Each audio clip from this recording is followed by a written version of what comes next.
two-way thing. You have to also make the medium and large know and understand the fact that when these files also fall, they should come back to business. It is not our wish that businesses fall below 5, below 1. It's not our wish. We would want to grow all of them to medium and to large.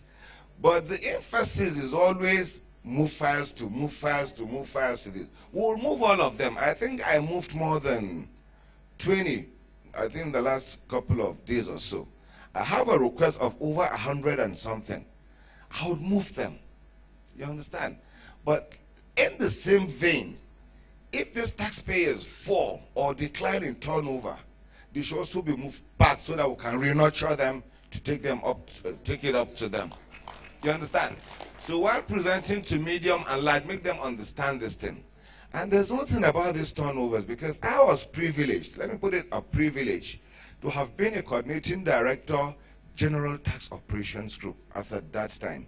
What GTOG means that time, I was in charge of large, I was in charge of medium, I was in charge of small, I was in charge of government tax, I was in charge of all of them with the exception of oil and gas as at that time. When it comes to turnover threshold, I was the one that even specifically said you have to grow them for 3 years, because the way these companies operate, you can have a turnover of less than 1 billion this year. Next year you can move to 2 billion. Something will happen, you come back to 500. That fluctuations, you understand? So what I want to say is that a company can have a turnover of 900, for instance, 1 billion the following year, 3 billion the following year. I mean, if it falls back again, it doesn't really, it's not cast in stone that if you do 1.1, 1.2, 1.3, I will not move such taxpayers. Because what is large is large. What is medium, and what is small. So let us not put it that it's turnover strictly per se. Sorry, I don't know that I'm communicating. Because, let me give you an example. Osanuku and Sons selling your things and all that, a turnover of 800 million naira, fine. Following year, probably business booms and all that, you move to 1.2 billion. Then, okay, maybe one of your friends, governor, becomes a governor, gives you a contract, you move to 2.2 billion. Are you medium? You're not medium, you're still small. You understand? So this turnover threshold, strictly my tax controllers, nurture them. Make sure they are really, really medium or large. Even though I have the powers to make these transfers and all that. So when you have opportunity to talk to medium or large, make them understand the fact that because businesses actually drop, when they also drop, bring them back so that we can regroom them and take it back to them. Thank you very much. Thank you so much. Just to add a little rider to some of the things you mentioned, and I think it's very, very important because sometimes company during the course of the financial year may do transactions that are exceptional, and those transactions might not be consistent, may not reoccur in coming years. So where I used to work, we do a lot of performance management. And when we tend to strip out exceptional income from the financials of company to evaluate their actual performance. Because it is that actual that drives the sustainability of that business. So if you are trying to treat an account based on an exceptional transaction that was done, that then takes them to a certain threshold, and because of that, you move them to, say, large. And then the previous years, that kind of transaction does not exist. So it becomes an issue. Another point is, there's the issue of prioritization. So when you move an account to, say, large tax, and then the subsequent year, they don't make those kind of numbers, that company falls to almost not even prioritize in terms of service or focus for that group. because you are not adding so much value. And it's actual normal human behavior that I'll prioritize the ones that are giving me more value. However, that same can be more valuable for the small or medium tax group. It can be number 1 or number 3 in that category. So I think that is important for us to look at in even determining where you move a company to. That consistency is very, very important. I just thought to add this. Thank you very much. So we'll just, sir, can we take the questions now? Or is it just comments we're making now? Okay, we'll just take one more intervention from our director here. Yeah, okay, then we'll take only 2 questions from behind. So my friend, the best practice all over the world as it is today in taxation is segmentation. The best practice all over the world today in taxation is segmentation. And therefore, when there's segmentation, there's also segmentation in strategies, how you deal with them. If somebody is in Imagine, the strategy you use to deal with him is different from when somebody is in Medium or. That was why we said, that is why that gentleman was talking about the 3F. With the 3F, you have different segmentation and different strategies in treating them. Ours, we are dealing with emerging tax. Therefore, we are at the F. That's friendliness. We are at knowing your taxpayers. We are at understanding them. We are at helping them construct their accounts, because they are at that level, not even having complete accounting. So we help them to construct account. We help them in a lot of ways. So our job at that level is being friendly to them and try to bring them into the tax net. If mistake is done at that level and they feel threatened, they disappear and they go under. And what happened is we lost everything. We lose a lot of things. So just bear it in mind that that is why we are treating them the way we are treating them, because we know exactly who we are treating. Thank you. Thank you very much, sir, for those interventions. I have been advised by my CD that this thing is just being put together, and amendments are still being done and all that. It will be sent to your mails, so please look at them and digest them for now. We may not take further questions for now. Thank you very much. May I ask the presenter to please take a bow, and okay, he also wants to make some interventions, then he will take a bow as we continue our presentations for today. Yeah, thank you, my CD, for those comments. When I got this assignment and I had interaction with you and other CDs, so what I've actually told them is that we're going to be doing things differently, and also we'll be strategic in our approach. You know, the feedback from them is that there are so many taxpayers that have actually emerged, should have been moved to those other separation brackets that are still domiciled with the group. So what I've told them is that our job is to look at it, look at the consistency you have mentioned, look at are they actually emerging, so and also to confirm whether those contracts or is a contract that is a kind of one-off income that have led to that 3-year return. But if it has been established that they have actually made that consistency landmark for 3 years, so the 4th year will confirm again. Then we'll also have further discussion with the CD. You can't just move those taxpayers. So you have still going to come back to the department and see, okay, we have seen that this taxpayer has actually known that you are making 800 million in this month, in this year, and go back to 1.2, go back to 2. No, but if you have consistently above like 1.5, 2 billion, 5 billion for a period of 3 years, we'll go back and have that discussion. Then also, before we move any file, the CD must see reasons why we need to move them, must align with us, will partner with us. So we're not just going to move them and say, this is the way to bet. Majorly, we have to work with you in achieving this.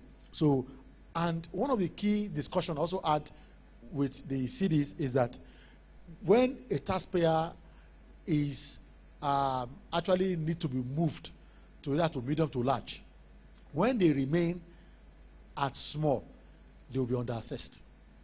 So they brought 1 or 2 or 3 case scenario. If a taxpayer, you know the taxpayer turnover is 5 billion, 4 billion, and they want to remain as a margin, right?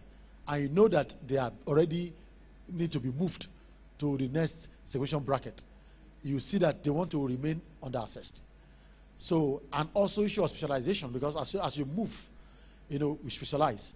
As you move, your approach to the taxpayer differs. So some taxpayers, because of their tax avoidance tendency and tax evasion tendency, they want to remain small.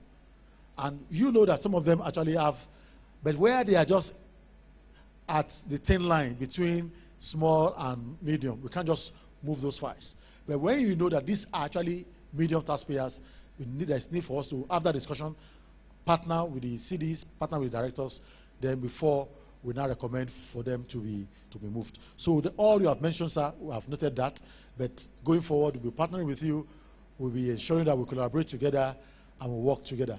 But what we want to avoid taxpayer playing on our intelligence, play on intelligence of the tax system to begin to bring games and begin to develop tax avoidance tendencies and tax avoidance schemes.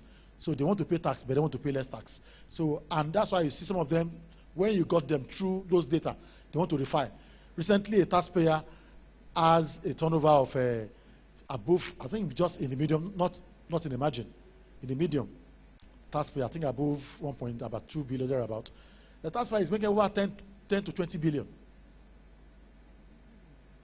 But because we want to remain as medium, it's not playing on the intelligence of the tax system. So please let us ensure that we're going to be strategic in our approach and also partner with you. So like I said, this slide and the SOP will be unveiled. We'll be sending to our mails, also in the intranet and also in our info. I think majorly my team, a team has been set up to do the tracking, but in tracking we'll be collaborating with you, and also feedback from the CD where they're also falling back. They'll also be pushing back to the emerging tax.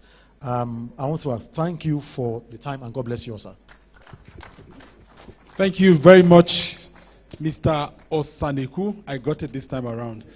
Please put your hands together for Mr. Osaneku for that brilliant and all-important presentation. If he had taken more time, they would have moved for impeachment of the governor. So that is okay. Thank you very, very much.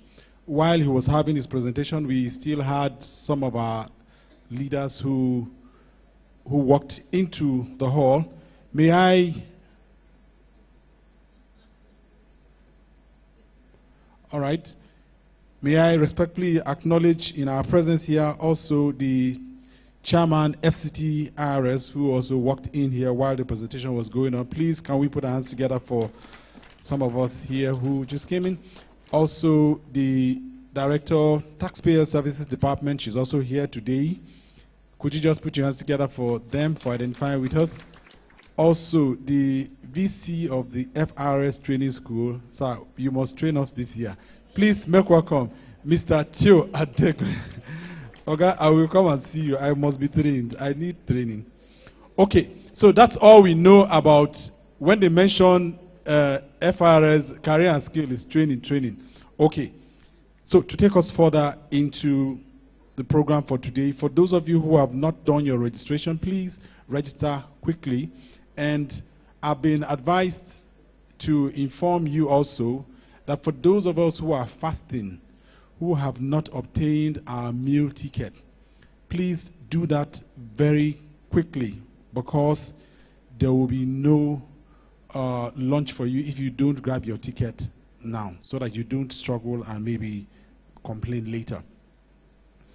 Ladies and gentlemen, taking us into the next presentation is a very special person amongst us. He is an academician to the core. He holds a PhD in accounting and also a chartered accountant. He grew up and lived all his life in Kogi State, before he proceeded to University of Abuja to bag a first degree in accounting. He also proceeded to ABU Zaria to bag an MSc Accounting and Finance. And not being done with that, he moved on to the Bayero University, Kano, to where he got his PhD in accounting. He has worked in several universities, including Abuja, Kaduna University, ABU Zaria, and several other universities. He is specialized in financial reporting, corporate finance, and management accounting.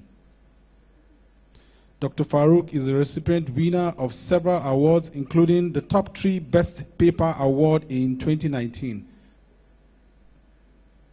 In his 15 years of teaching and both sub-degree and undergraduate, he has so much to offer here today, but I'm just paraphrasing what he has sent in here. His astounding strengths are legendary, both in academics and in prolific academic and astute team leader in university environment. He is a member of several associations, including the ANAN, National Association of Accountants of Nigeria, the ANAN. He's also a member of CILRM.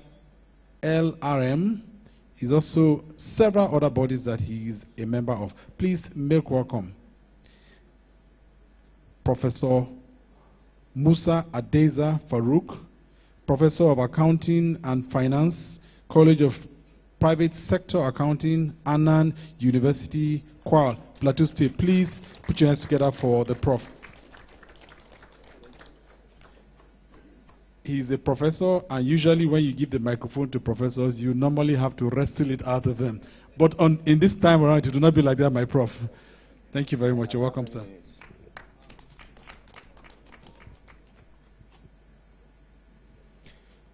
Good morning, my coordinating director. Okay.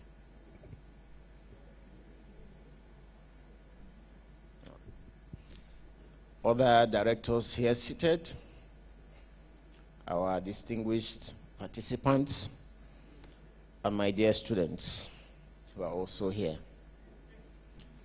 I'm by name Professor Musa Adeza Farouk, and I'm honored and privileged to stand before you to present this topic titled Fostering Accountability in Workplace Management, a Pathway for Enhanced Productivity and Transparency. I will start my presentation by simply asking a question. I don't know if you can remember some times ago when the 14th and the 16th Emir of Kano represented the Sultan of Sokoto at an event. While he was about starting the speech, he said, whatever I say here today that you considered are positive, they are from the Sultan of Sokoto. But anything that sounds controversial, they are from me. So I'm asking you, is he taking responsibility or he's taking accountability? Not only that, I'm also asking a question that I saw a picture on social media where somebody was given a responsibility to rule a line, you know, the road sign. And while creating that road sign, on his part, he saw a tree that fell. And instead of him to remove the tree so that he can continue the straight line, he decided to go around the tree and continue the straight line. So whose responsibility is it to take away that particular tree? Then who should be held accountable for not actually ruling that straight line? So on this note, I begin my presentation. When we say accountability in the workplace, it simply means all employees are responsible for their actions, behaviors, performance, and any decisions they are to take. Yes, thank you. Then, Accountability is also linked to increase in commitment to work and employee morale, which is expected to lead to high performance in any organization. Because it's only when you take accountability, it can result to high performance. To simply put, when no one takes ownership of making any decision or addressing issues and solving problems, things don't get done. Why am I saying this? If we assume that it is nobody's responsibility, nothing will ever be done in any organization. Therefore, accountability is when people take responsibility for their own actions, and it's about taking initiative and also recognizing that not only that individuals have the power to cause a problem, they also have the power to fix them when they occur. So in this my presentation, I'm going to dive into what accountability looks like and why is it essential for us to foster a better understanding in the workplace and also be able to manage our workplace, and how we can embed this into the Federal Inland Revenue Service. Now, accountability can also be linked to increment or increase in commitment, as I've said earlier, to work and employee morale. Because if you want to boost the morale of your employee, you as an individual must begin to take accountability. Because that's the only way you can achieve high performance in any organization. Now, first, it is recognizing that team members and the FIRS performance depends on the result of your work. What am I saying here is that as an individual, you should assume that the performance that FIRS should achieve is on you. If every individual seated here assumes that the failure of FIRS is his own failure, I can tell you the service will achieve a lot. But if you feel that it is not your own responsibility to get anything done, that it is the responsibilities of the coordinating director, and anything that happens, they are the one that should be held accountable, I can tell you nothing will work in such situation. So when employees are held accountable, they take responsibility for results and don't just assume that it's someone else's job. Essentially, it is like passing the buck to the opposite person or to the next person. Now, in Apple, there is a concept that they call directly responsible individuals. What they did is that no matter how small the task is in Apple, somebody is assigned. So what am I saying in essence is that in your organization, you have cleaners, you have drivers. Let there be clear responsibilities assigned to them. Let them know exactly what is expected of them to deliver. It is only with this that you can hold them responsible if anything goes wrong. So, in essence, what then is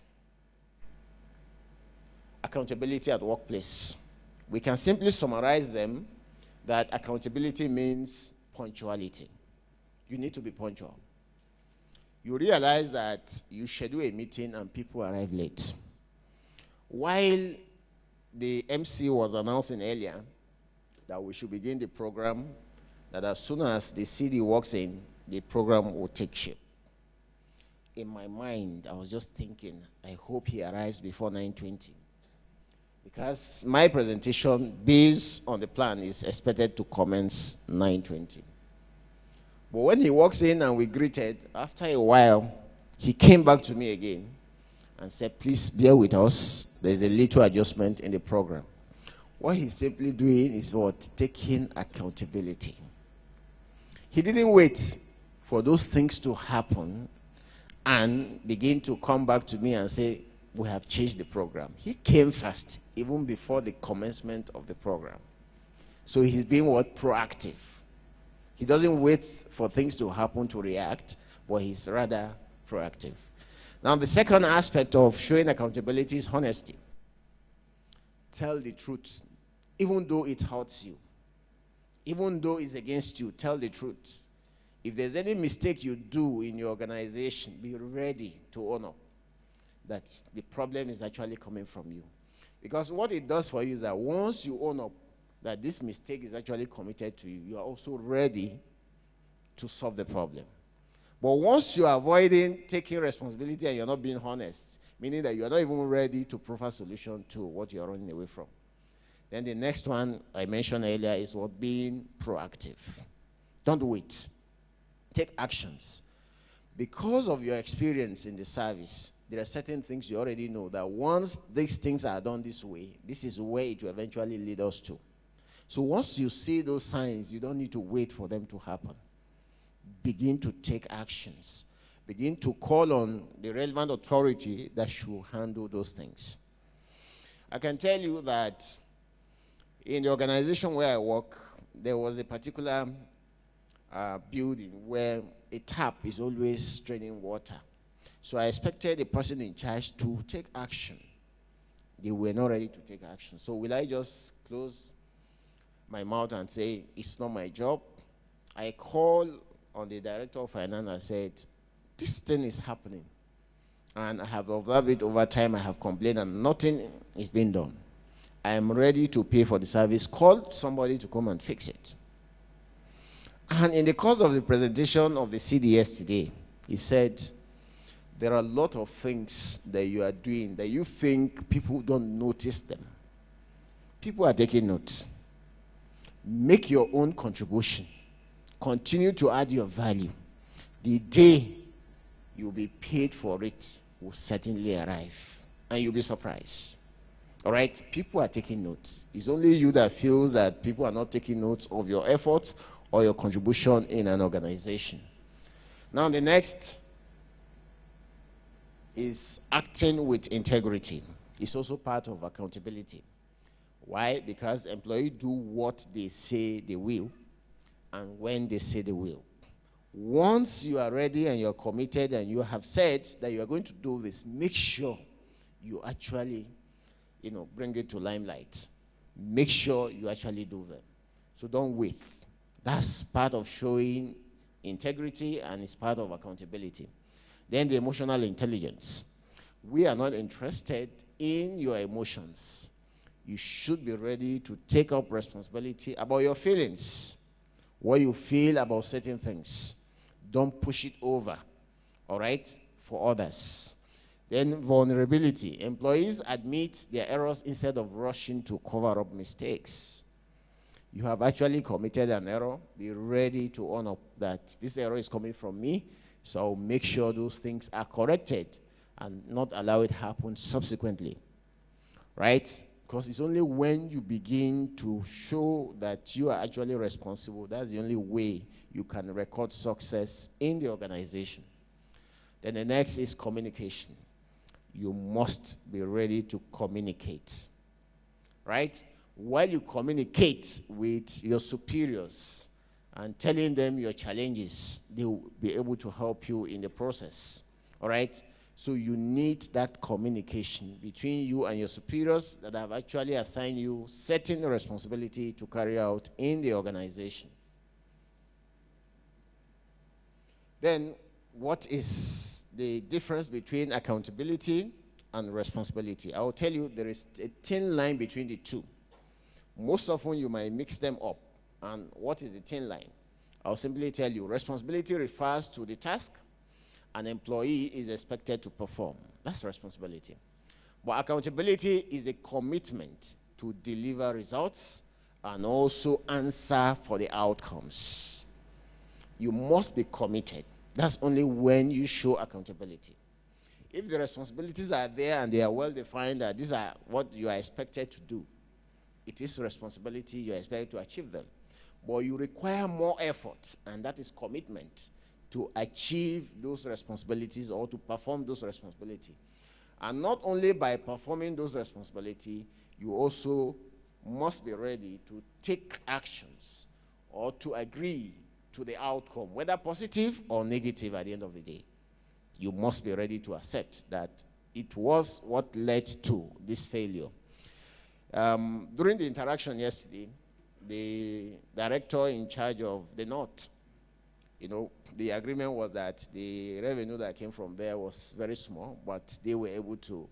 So in the course of his presentation, he was able to agree, yes, there are lots that may have not worked right. He's taking accountability, all right? He might not be the one responsible to go to the field to actually collect these things. There are people under him that works for him. But however, they may not be here, but he is taking what? Accountability for what has actually happened. Then the next, what happens when there is lack of accountability at work? When people aren't accountable, one person's delay becomes the team's delay. Why are we saying this? You see, we may decide as a team that we're visiting somewhere, and everybody is expected to arrive by 10 a.m. And every other individuals were there, but one person didn't arrive on time. And the meeting is so crucial that everybody must be on ground, and that particular person we're waiting for also have a contribution to make where we are going. What do? We wait behind. 30 minutes after, the person arrives. And we eventually arrive at the venue very late, and a lot of crucial issues have been discussed. So we have missed out in a way, just because of what? One person's delay. So once we understand that one shortfall snowballs into what? A larger shortfalls. Because there will be a lot that will be missing because of just that single, delay that have actually happened. So when we miss deadlines, lack of punctuality and unfinished works are tolerated in any organization. I think I'll say something here, because yesterday during the presentation of the CD, he was saying that even though most people have not met their target, but he has not in any way punished anyone. Right? He said he has not punished anyone. You see, once you begin to tolerate them, it will become the norms in the organization. Because they know they are not being held accountable, they are not being punished for not meeting the targets. So we shouldn't tolerate it, because it soon becomes the norms in the organization. So people learn that the real deadline is a week from the published time.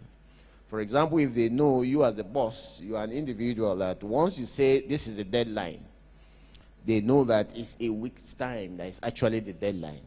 They simply maintain that. But if they know you are a man of your word, that once you say the deadline is on 30th, there is no addition of even 1 hour, people will keep to time.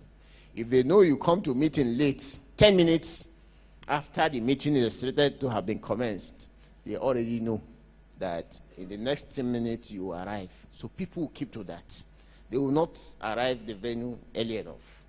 So once you begin to tolerate these kind of things, it erodes the successes that are expected in an organization. So your team suffers, and ultimately your workplace culture suffers too. So having a member of the team that isn't meeting their commitment and is being held accountable causes frustration. Back to the CD again, because you said you have not actually decided to punish anybody for not meeting deadlines. How about those who met the deadlines? Were they also rewarded? Were there commendation letters for them? If you don't do that, and you allow things to go like that, what is likely to happen is that others who met the deadline become frustrated. They may not see the need to actually begin to meet up with those deadlines set again. So we must find a way to encourage those that have actually met the deadline, so that they don't end up disengaging from the rest of the team. All right? Then, so still on what happens. Once there is lack of accountability in the workplace, it leads to low team morale. People will not be ready to work as a team again. The morale will be very low. Now, the second is that there will be an unclear priorities across the teams. We don't know exactly what is expected of us, because others are trying and others are not. Some that are trying are not being rewarded. Those that are not meeting deadlines are not also being punished. So the priorities are not clear. So we don't know exactly what the head wants. Then it can also lead to decreased employee engagement. People will not want to get engaged in anything again. Then again, it can also lead to unmet team and individual goals. Because as you come into FIRS, you have your individual goal that you want to achieve, apart from the team or the organizational goals. Once accountability is not embedded in the culture of the organization, it can lead to an individual not meeting up with their goals. And it can also lead to low level of trust among colleagues. Then it can also result to high turnover. People will begin to leave.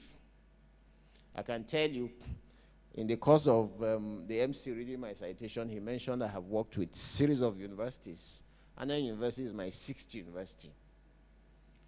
There are things that drives me into universities, not just the monetary aspect of it, all right, but being able to have that space to work efficiently as expected. Once I'm not getting that in an organization, even if you pay me higher, I'm leaving, right? Because I want a place where I'll be rewarded. The last university I worked with before joining another university, once I got there and I realized that promotion is an issue, that I've seen people who have worked for 13 good years without being promoted, I decided to leave. Because I know as an individual, I'll give my best. So if I'm giving my best and you're not promoting me, then there's no need to stay. All right, so I'll simply leave. It's not about the money. I was being paid higher than where I left. But because of that promotion issue, I left. Because nobody is being encouraged based on what they put in. Then, how do you show accountability at work? One, before you be able to answer this question, is that you should realize that there's a cost associated with not showing accountability. All right? There's a cost associated with not showing accountability. So, how do you either avoid or remedy these situations where people are not showing accountability at the workplace? Before you think of this, the first thing is that how do you embed accountability in your workplace is for you to start demonstrating accountability yourself. Start from you as an individual. Then the next is to ask yourself, what are your goals and what are the expectations? Once you start as an individual asking yourself or serving as an example to others by showing accountability and also asking yourself, what are the expectations and what are your goals? This is a good place to start with. Then the next is that you can be accountable if you don't know what, you can't be accountable if you don't know what you should be taking accountability for. Why are we saying this is that the responsibilities must be clearly defined. Once you know what is expected of you, then you know exactly what to show accountability for. But if you don't know, then you don't know exactly what you should be accounting for. So you set goals for yourself and your team that are very clear and measurable to everyone. Measurability will assist you in terms of what? Rewarding an individual that have performed or even performed above the threshold. So that's why the measurability must be there while you are setting, those objectives for them. So then the next is that you will want to address the gap between expectation as well as performance. There's always a gap in between.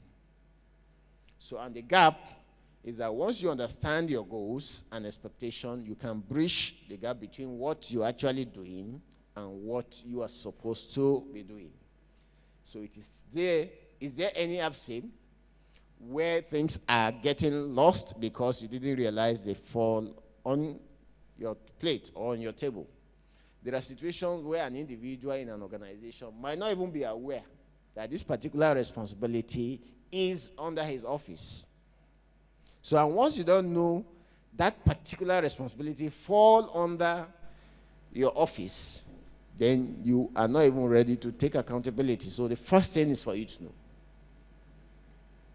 Then lastly, and the most important aspect of it is that taking responsibility for your action, when you acknowledge you have made a mistake, you are also recognizing you have the power to fix that mistake.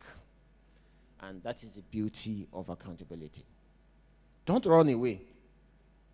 and just find a way to push it over to the next person that this is the person who is actually responsible for this mistake. Be ready to take responsibility. Let me share this experience with you. Some time ago, we were computing results for students, and before the presentation of the results, I realized that a particular lecturer took a course that he was not supposed to take. The course code was different, and what was taught was actually different. So at the point of presenting the result at the Senate, I brought up the issue. Because if I allow it lie, a time will come. I may not be there, they will not be there, but the problem will resurface. Because at the time NUC will come for accreditation, those scripts will be revisited, and they will realize that this course was actually taught wrongly. So you don't allow things like that to lie. You must own up that there was a mistake committed, so that if it can be corrected now, it will be corrected immediately. Now, what are those examples of demonstrating your own accountability in the workplace? One, you must complete the task that you have been assigned on time. Once you are given a task, make sure that since you have agreed that you are going to deliver in the next 1 week, by that 1 week, you should be able to deliver on those tasks you assigned. That's the first thing to demonstrate accountability. Then the second is to be responsible for the success of your team and make the effort to support your team when they need it. Right? Where they fail, you should be responsible. Where there is success, you are also responsible for it. So take accountability. Then when you schedule meetings, respect everyone's time by showing up prepared and on time. All right? If you are the one scheduling a meeting and you are the first person to be cited at the boardroom, I can tell you every other person will make sure that they're always there on time, even before you come. I've heard of a state governor that will schedule a meeting. He will be the first person to be seated, even before other commissioners arrives. So once they realize that our boss is always coming before us, all the commissioners make sure that they are all seated at least 1 hour before the governor himself arrives. So you must start that accountability yourself. Then the next is to take ownership over the problems you flag. Don't always bring problems for us that you have identified is an error here. While you are coming up with that problem, also come and tell us how we can solve the problem. Don't just throw the problem at us. Think about the solution.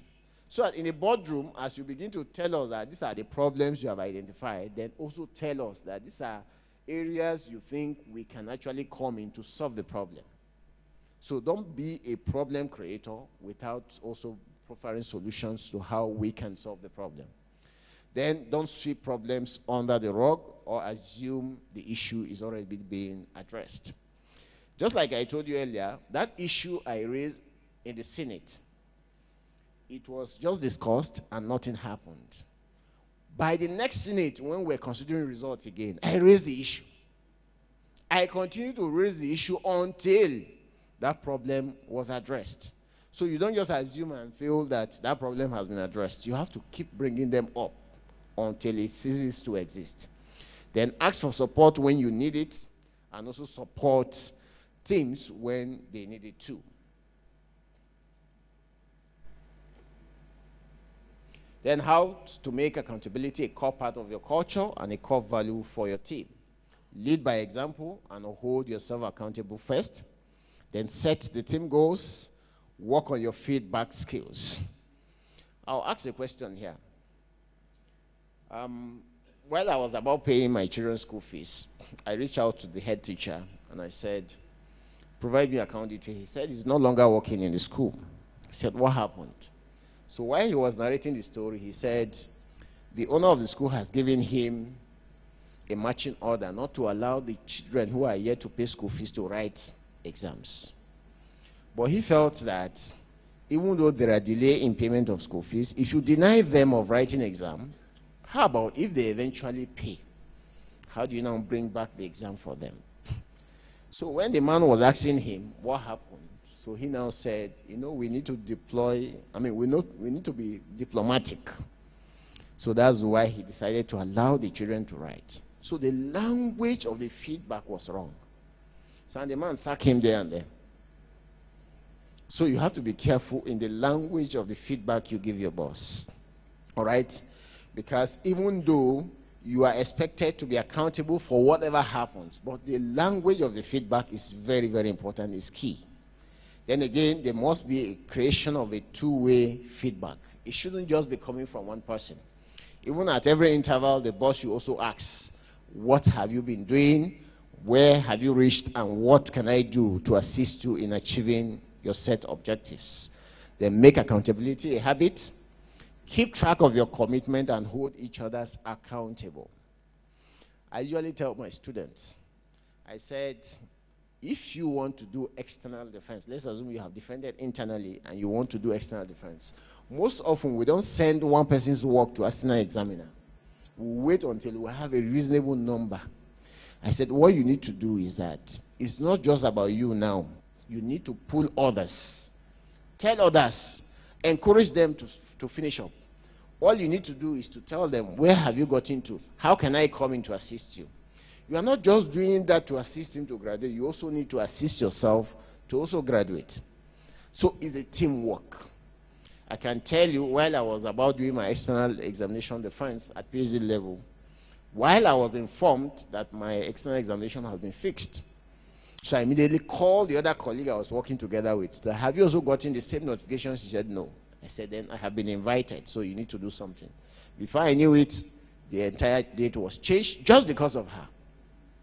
Why? Is because I want us to work as a team. I want us to graduate at the same time. So the ultimate thing is that we achieve that result in terms of what? Graduating at the same time. It is not just about you, so we must work as a team. Then there must be use of an accountability framework in FIRS if we must achieve accountability in the workplace. Then assign clear ownership to projects and initiatives. Let us know that it is this officer that is clearly responsible for this assignment, and it is this officer that is responsible for this initiative. So once they are clear, it's part to contributing to taking accountability in an organization. Then prioritize employee growth and development. And I was happy when the CD also mentioned yesterday that he is always interested in how he can get his subordinate trained and also provide them resources that they require. He said there were requests for computer, and he has been making effort to provide those resources for them. He's taking accountability. Then not just that, you also need to reward and celebrate accountability. I've said that earlier. Sorry, before that. Now, what are the consequences of lack of accountability in the professional environment? It can lead to erosion of trust and team cohesion. It can lead to decline in quality of work and productivity. People will no longer be productive because there's no accountability. Then it has a negative impact on customer satisfaction. Remember, you said that your service is about what? Customer-centric. So if anything, even within the team, goes wrong, the customers will also suffer.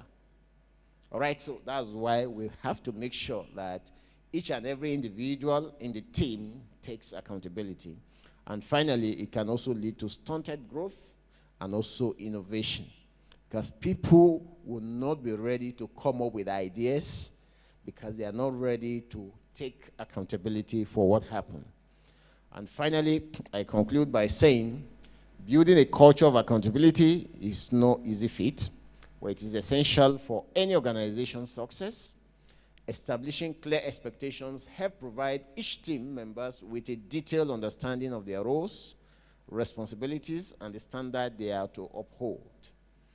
This eliminates ambiguity and encourages employees to take ownership of their task and outcomes.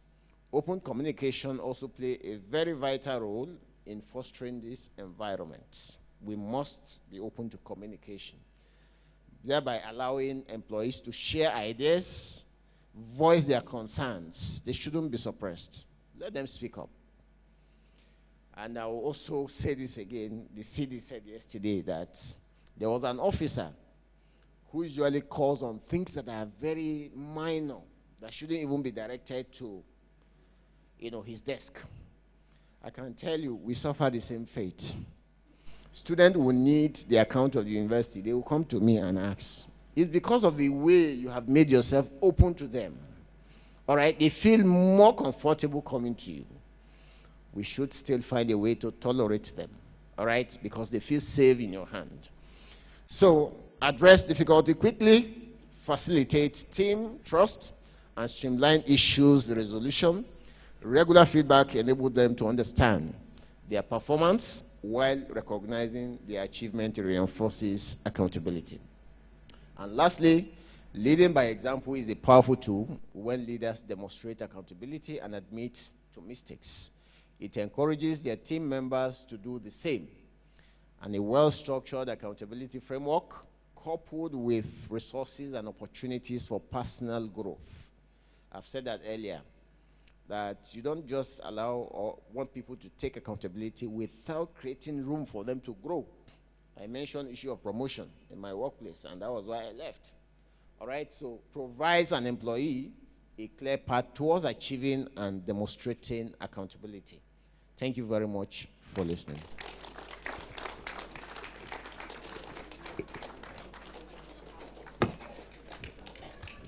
Thank you. Can we please, with a standing ovation, put our hands together for the Professor Musa Farouk Adeza for that very wonderful and brilliant presentation. Please, you may kindly take your seats. Prof, I will hold you here for just a minute. Now, there's going to be a follow-up discussion on this all-important topic. The topic is so important that there's a follow-up panel discussion to it. And may I respectfully ask our prof to just take a seat there first. Yes, take the first seat there while I introduce the moderator, who is in person of the Special Assistant to the Executive Chairman on Communications and Advocacy, Mr. Collins Omokaro, to come forward and introduce those who will be doing the discussion. You're welcome.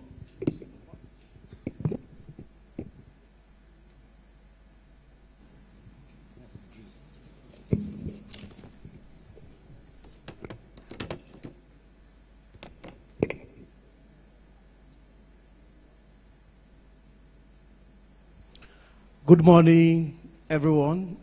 Good morning, my coordinating director, Kabir Abba, PhD. The executive chairman, FCTRS, thank you for joining us once again. Yesterday I was also here. My task controllers, directors, heads of audits, heads of functions, colleagues, ladies and gentlemen.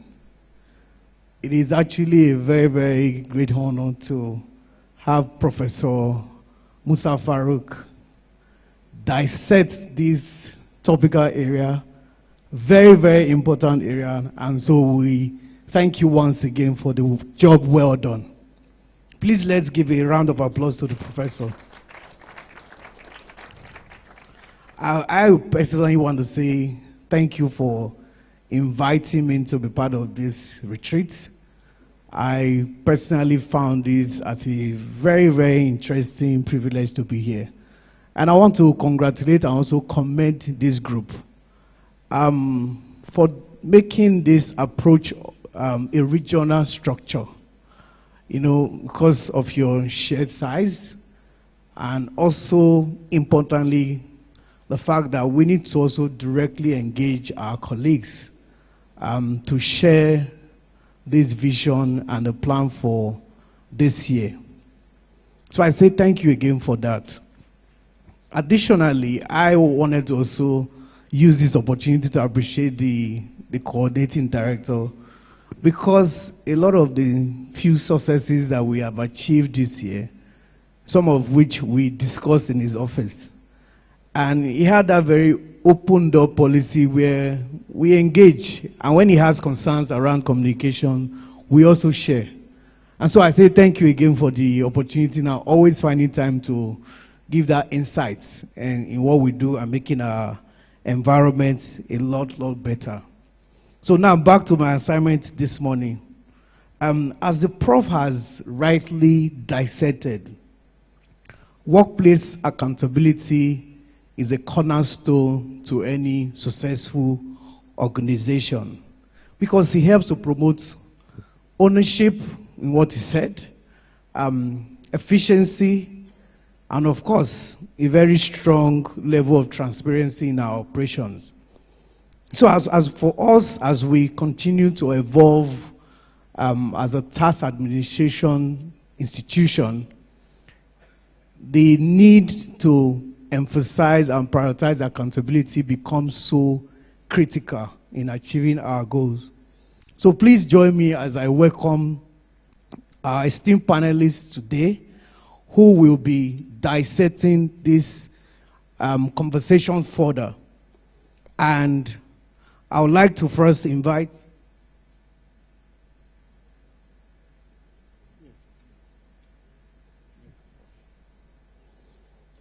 So we have listened to a very beautiful insight from the presentation of Professor Musa Farouk.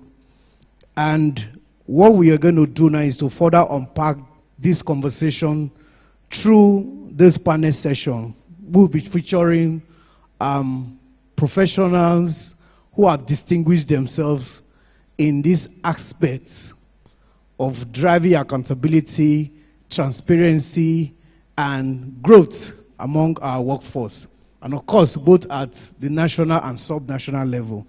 Please join me as I welcome our esteemed panelists.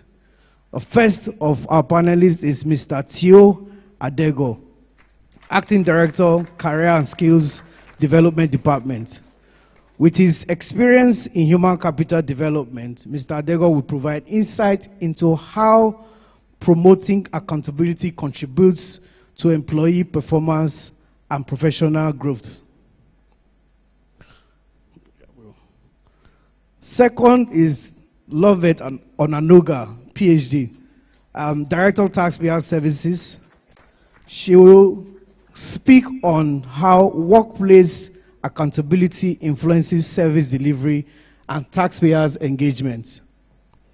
The third is Mr. Michael Ango, the Executive Chairman, FCT ROS. As a tax leader, he will shed light on promoting accountability within tax administration, particularly at the sub-national level.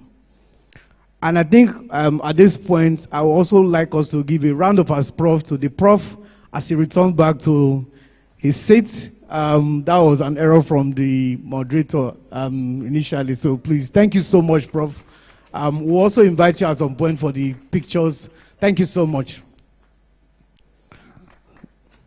So the presentation by Professor Musa Farouk was quite deep and carried so many aspects of what we do. And he played a lot of crucial role in talking about those things that drive workplace successes, and emphasized on that accountability goes beyond assigning duties, that it takes that ownership and living by the outcome perspective or outcome mindset, and that it also is driven by the productivity that you build into the structure and how you intend to achieve that. And also help to drive high level of teamwork and morale. These are priorities that we think are very, very key today. And I'll start with the first panelist, the Director of Career and Skills Development. How can a structured career development framework help instill a stronger sense of accountability among employees?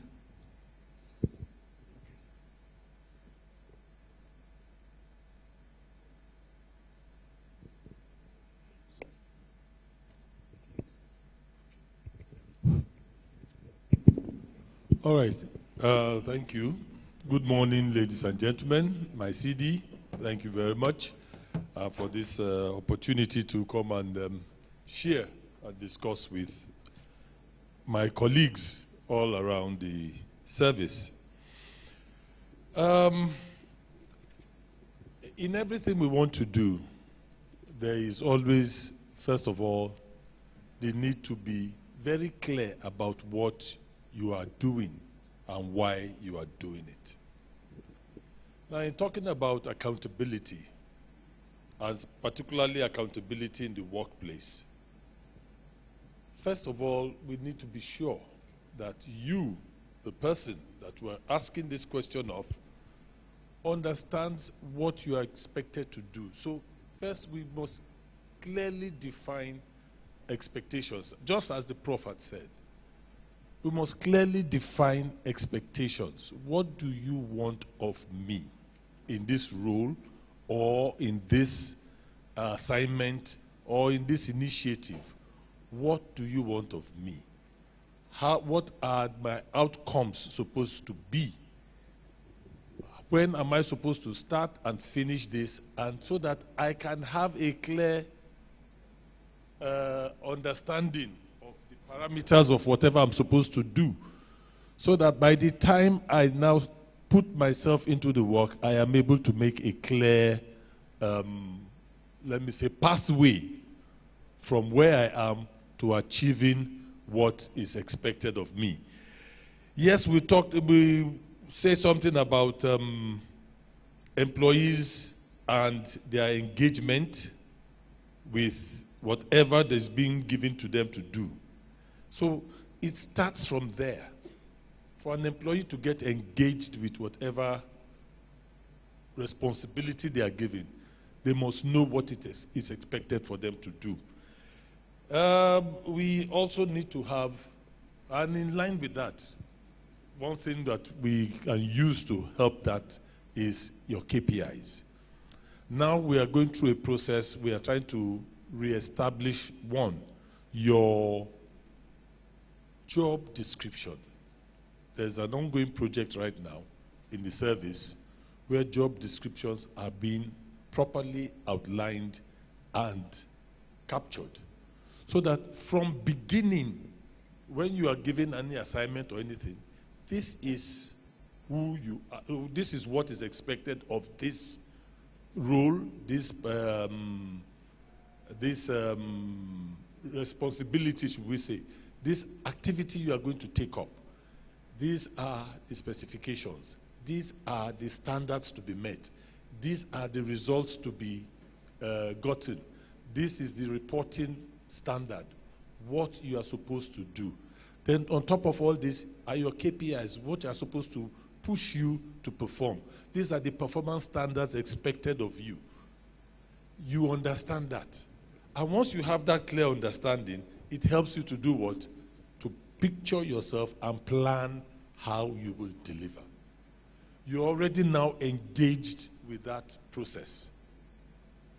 So it must follow a sequence. You don't just say, okay, Alhaji Kabir, you are expected to achieve 25 trillion.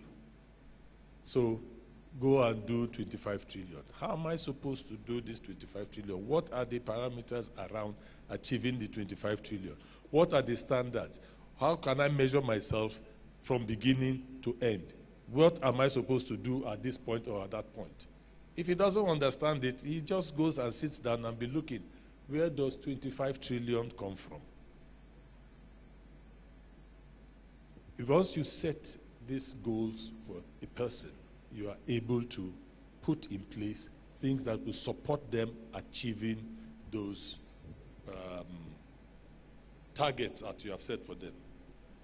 Another thing to bring up there is the issue of the organizational goals. I made some small notes, so I will just be going through them. Organizational goals. There must be a connection with whatever you are setting as KPI to the organization's goals, what they intend to achieve. Also, it will also help where the employee himself can align their own individual goals with what the organization is looking for. This way, it ensures that the employees have a sense of purpose. Now, if you cannot create a sense of purpose for your employee, you are here for a reason. I'm allowing you to work here for a reason. This is what is expected to come out of this, your work, and you are being paid for it. He must have a sense of purpose. If there's no clearly defined goals or objectives, and he comes to work every day and he sits down, he looks and waits for somebody to tell him, okay, do this or do that. He's not there. He will never be engaged with whatever you are doing. He will not be responsible for whatever outcomes are coming out from it. Like the prof said, there must be a point. In fact, I love that concept, and I'm going to start thinking of how to use it. Direct responsible individual. Who is the direct responsible individual for every activity, every process, every procedure, to implement any policy or whatever? You must give somebody that responsibility. You must get it that the person knows this is going to work when you do this right, or this will, if this fails, you are the responsible party. These are the things you have to work with. These are the people you have to work with. You are responsible for them to achieve this goal that we are driving at. I would say you also identify, oh, okay, I think I have to quick, but let me just please close out to some particular things.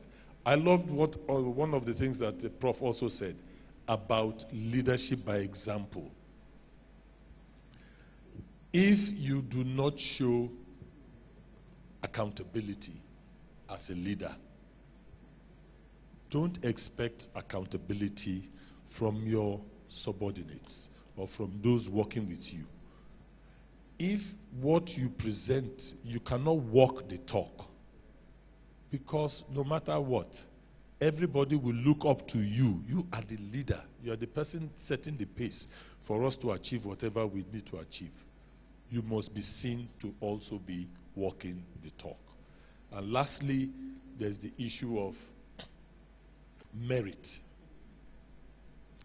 There must be merit in all you do. Fairness to every person.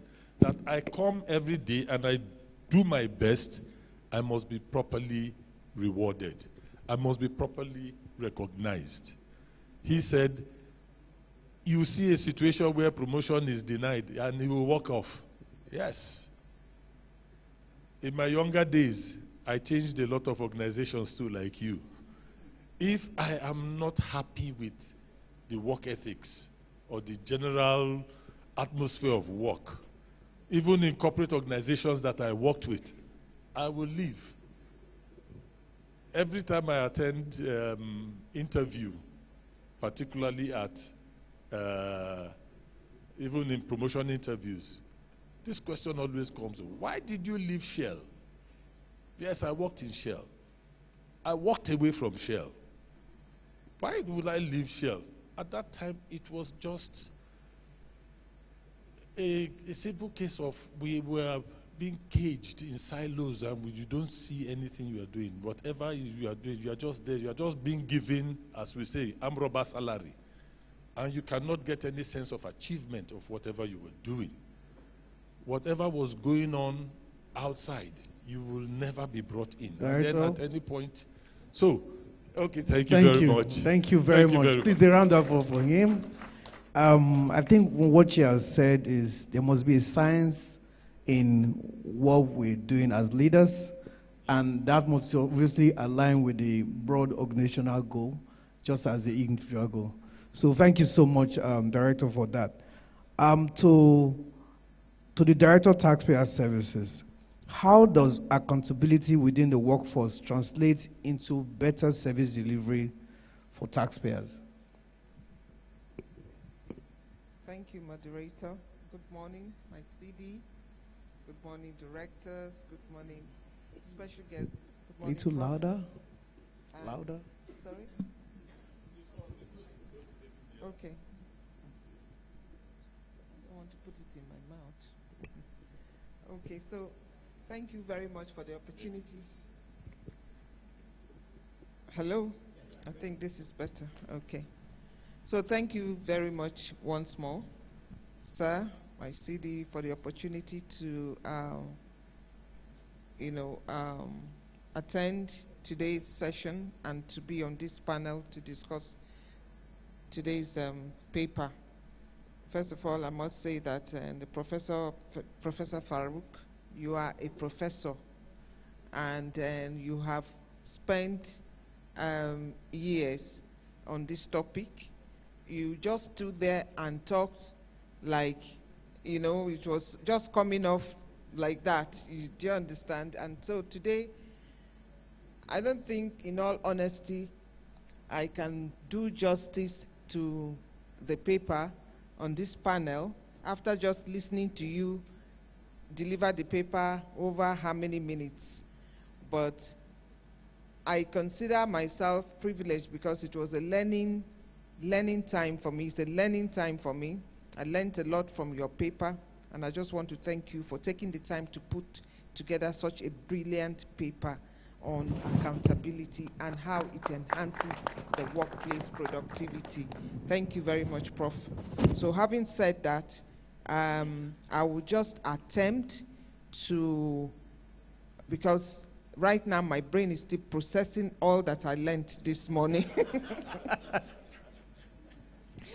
So I will not lie, I'll be honest about it. I'm just going to try, to relate that.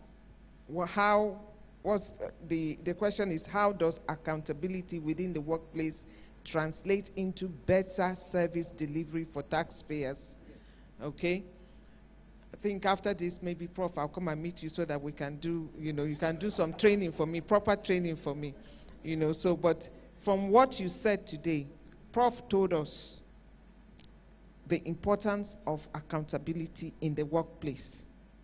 So drawing from all the things he said, how it results in higher performance, how employees need to be responsible for their actions, for their decisions, and whatever they do in the workplace, how both the FIRS team performance as well as individual teams within the groups and the departments' performance depends on one individual, each individual pulling their weight in the organization as a whole and in the team. It is clear to me that if individuals, you and I, are not accountable, then there's no way we can deliver excellent customer service. So it starts with us. If we are accountable individuals, then we can perform on the tasks that have been assigned to us and the responsibilities given to us. Then we are committed to go the extra mile, because we're talking about being one of the world's most efficient and trusted tax administrations. So if you are not committed as an individual, not accountable, then you cannot actually begin to even think of how you can offer that service. So I have a contact center staff, they're called customer service agents. They are responsible for taking calls from taxpayers, listening to the inquiry, the issues the taxpayers present, resolving it for them. And the idea is that the taxpayer, once you reach the contact center, you are able to get a resolution to your problem. You must get a resolution to your problem once you call the customer center. It's either immediate or you are told maybe 48 hours SLA. That's what we have. So imagine, just like an example now, a customer service agent who does not understand what he's there for, does not know his task, doesn't have a proper understanding of his task. Maybe he's not trained, maybe he does not, he doesn't understand what service he's actually there to do. So how can he excel? That means he's not accountable. He's not accountable, so he just picks the call and can say anything and then dismiss that taxpayer will go away without receiving the service that they actually were expecting. So I will not overflog the issue because, like I said I will only attempt. You know, I have a rider to that, Director. Maybe you just take this as well. Okay. So your experience as Director of Taxpayer Service, what are the most effective ways you can motivate? I know we've talked around the employees must take ownership. Yes. So what are the effective ways for you to motivate employees to take that ownership of their responsibilities? Okay, so if employees, first of all, I think Professor Farouk said it, that being responsible starts with the leader, right? So the leader needs to understand and take responsibility for what they are supposed to do. So you first of all have to understand what, as a leader, understand what you are supposed to do, have a clear understanding, and then actually know how to take responsibility for your own actions. This will translate to being an example, role model for your staff. So your staff will then look up to you because they see that he gave the example of the governor who used to arrive at the meeting and be seated before his commissioners. I mean, normally you will expect that the commissioners will be seated, then the governor will arrive. But he led by example, and that translated into all his commissioners now being responsible. They were now arriving early. So I think that's the very first way you can motivate staff to do that. Then make it a culture to be accountable and responsible in the workplace. You know, set goals, very clear goals for your subordinates. Make sure that every person understands what they are supposed to do. That's what I learned today, because I now see the correlation between performance and clear set goals. The reason why some staff are not able to deliver is because they don't understand what is even expected of them. And there's no one to assist them to actually clarify it in their heads or drum it into them that this is what is expected of you, so they don't deliver, you know. So thank you for, I think that okay, that's fine. I think that is really, really good. Thank you so much, Director. I think you have really really drilled down on that aspect where you really need to cascade by being on the ground, on the shop floor as a leader. Your hand must also get dirty at some point to show the example to your subordinate. Thank you very much for your thoughts on that. Thank you. So to the Executive Chairman, FCTRS, you're a tax leader. So from a tax administration perspective, what are the biggest challenges in ensuring accountability, especially in revenue collection?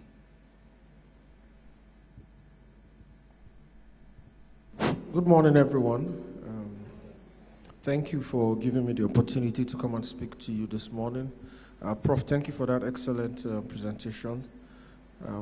The CD directors and tax controllers, thank you. I'll try to make this very practical. Again, you know, I have about 7 months behind me, so I think I can speak a bit with some more perspective.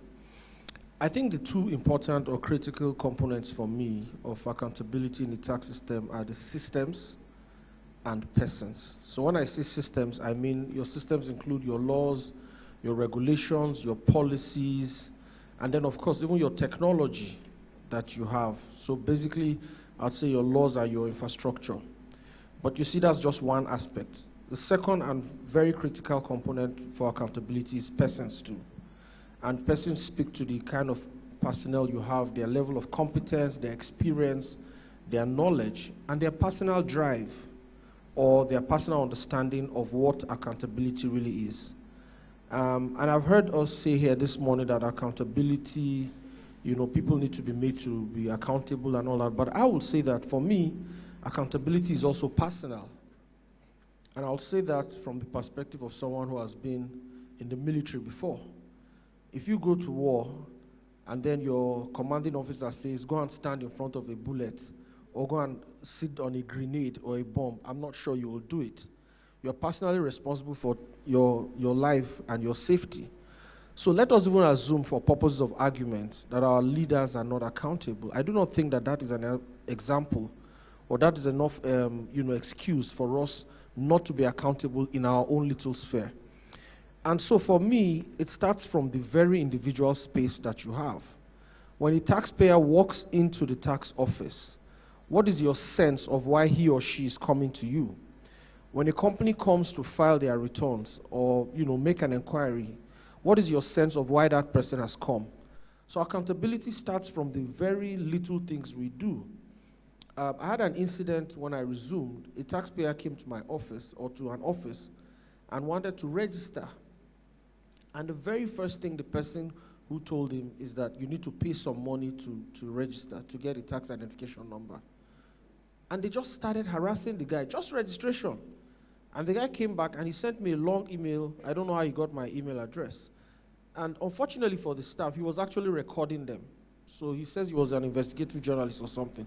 Although later on he refused to bring the evidence and all of that.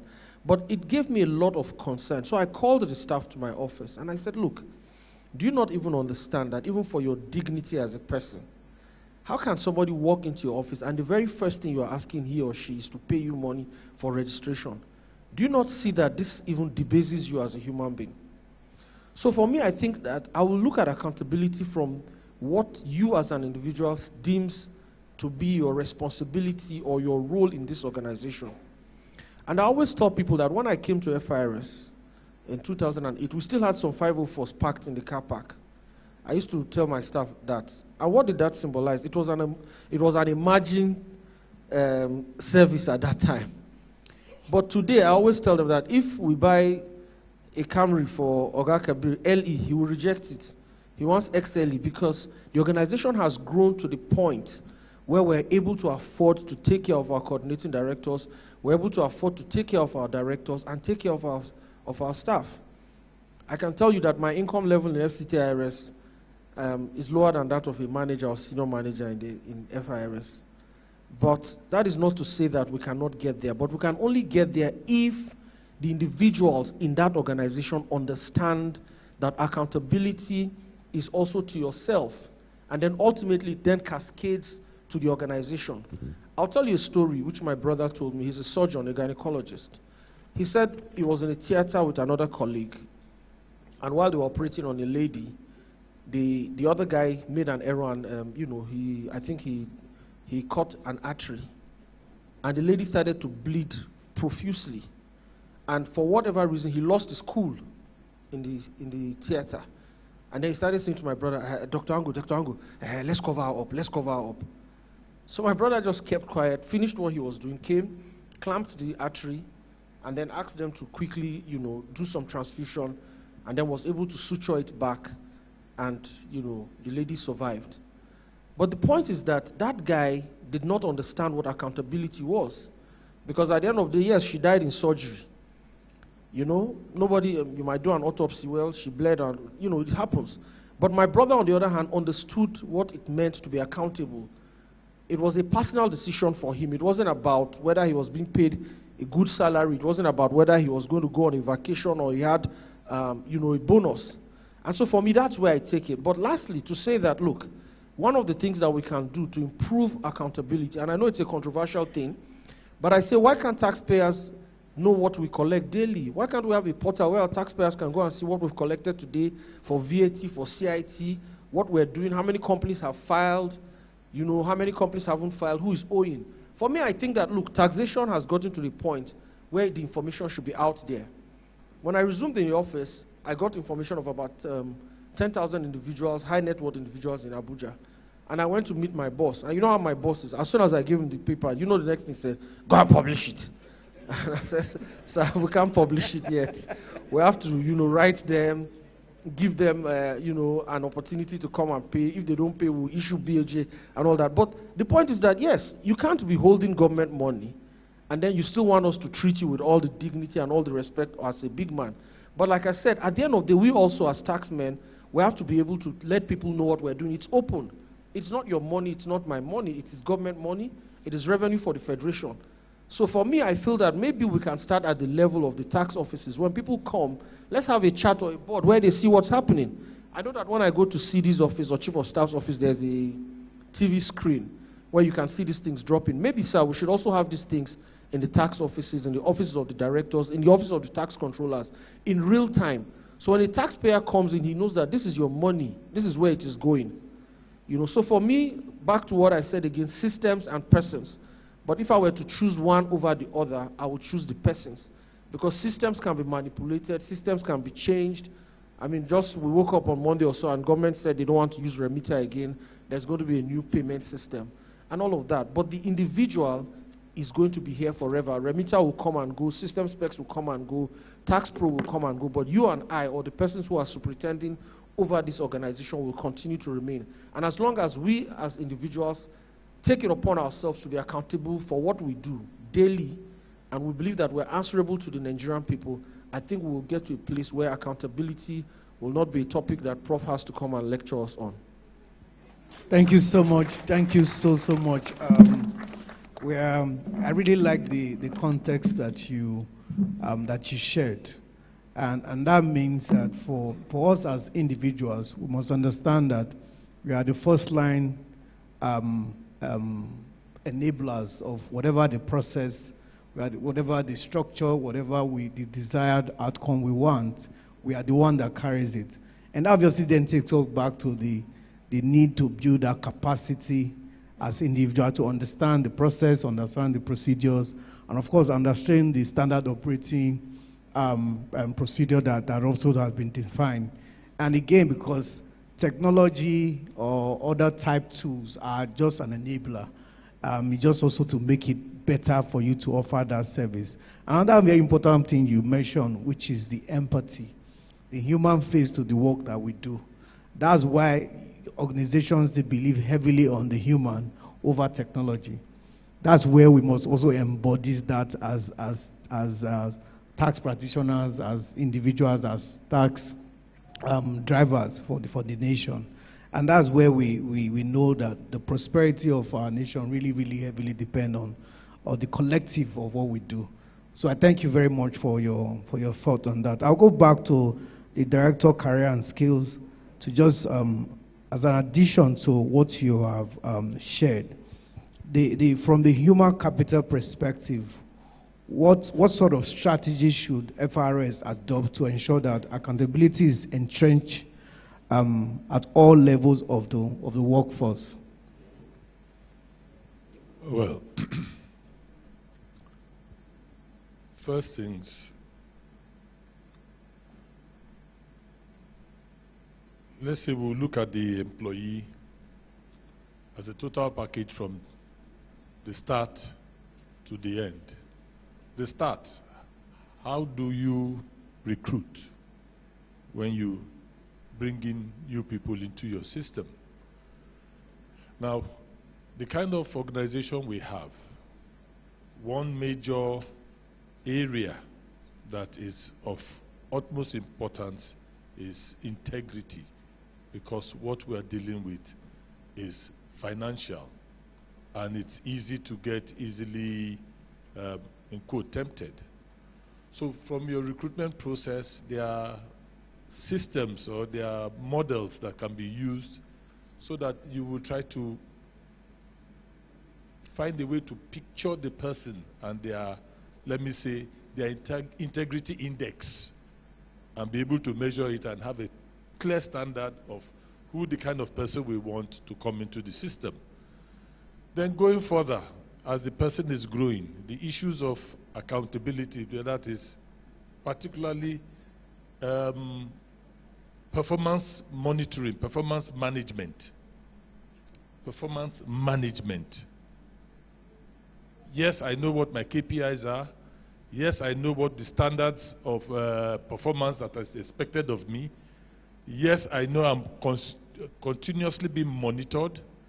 Yes, I know that my development, my personal development is taken into full consideration so that what I need to be able to perform is given to me, and what I wish for myself as maybe a career trajectory is also being planned well for me.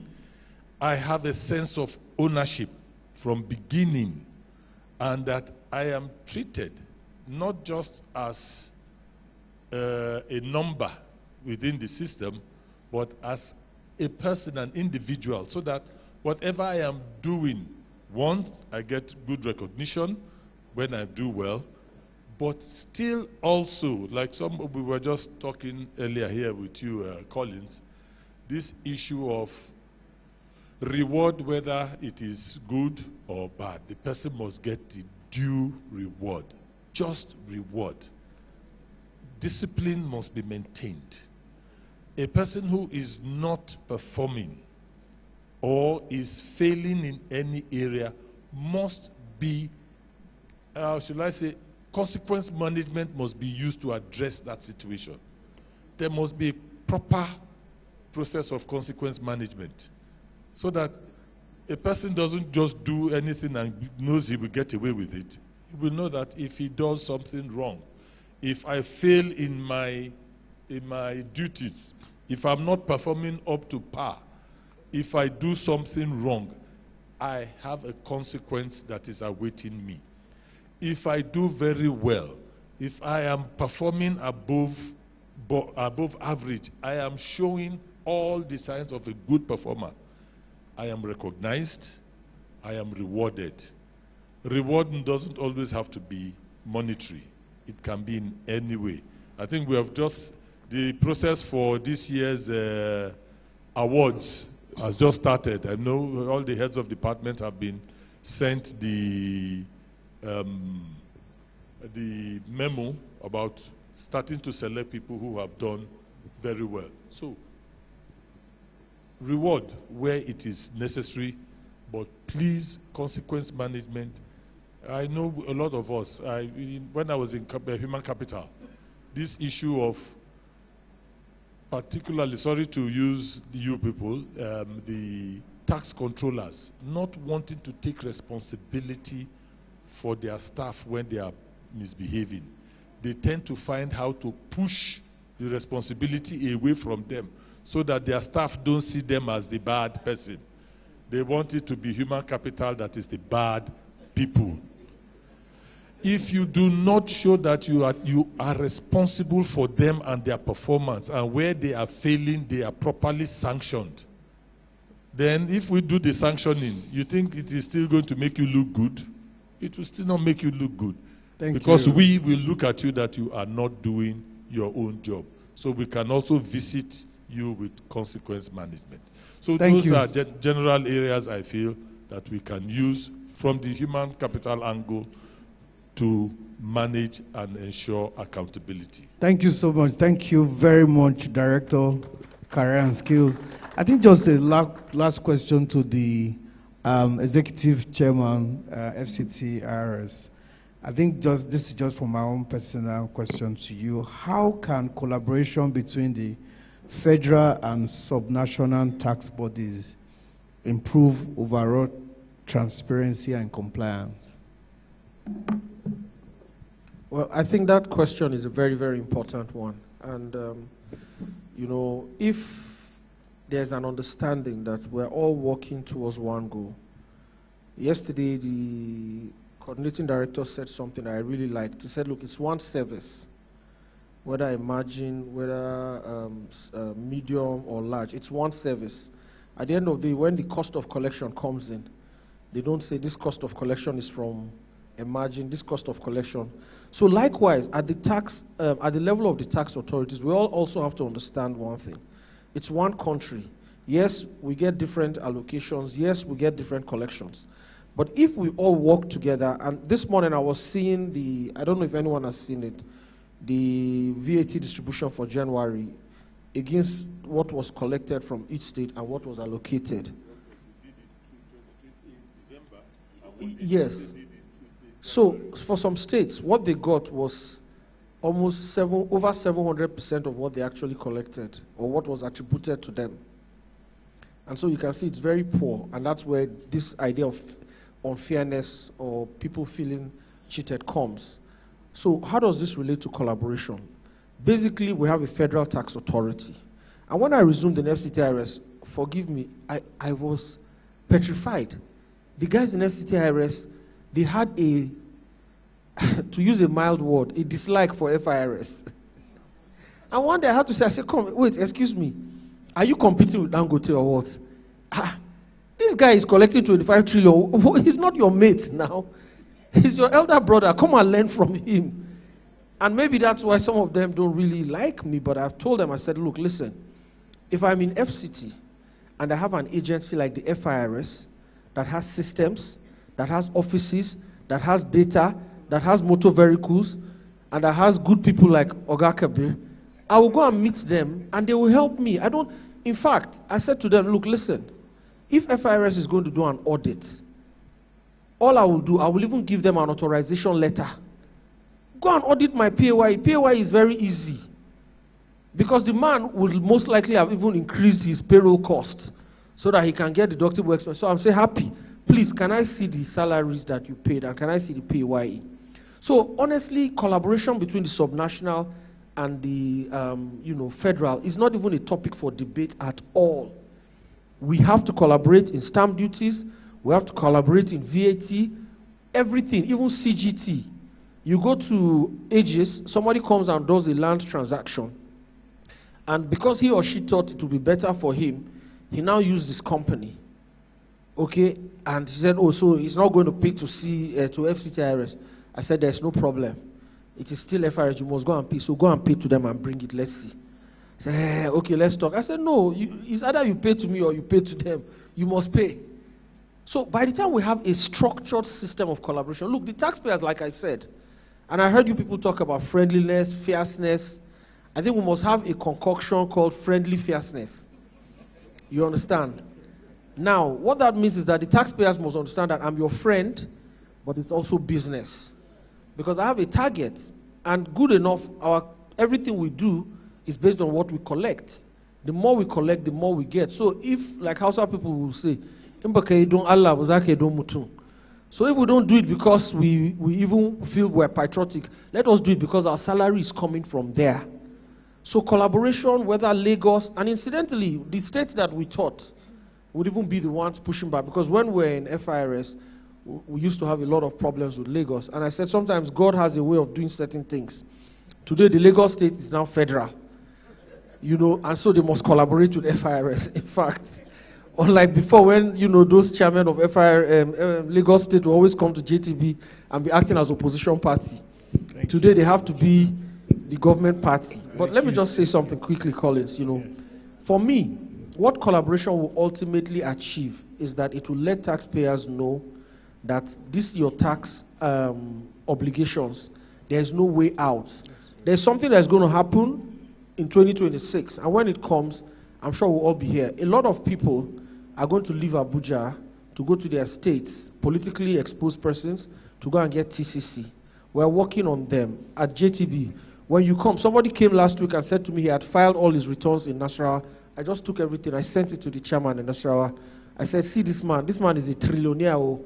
So if he's paying you 20,000 naira, just know that he's cheating you. So that's what collaboration achieves. Thank you. Thank you very, very much. Thank you. I think we have all heard from our panelists that accountability is really beyond procedures and policies. It's heavy on culture. It's heavy on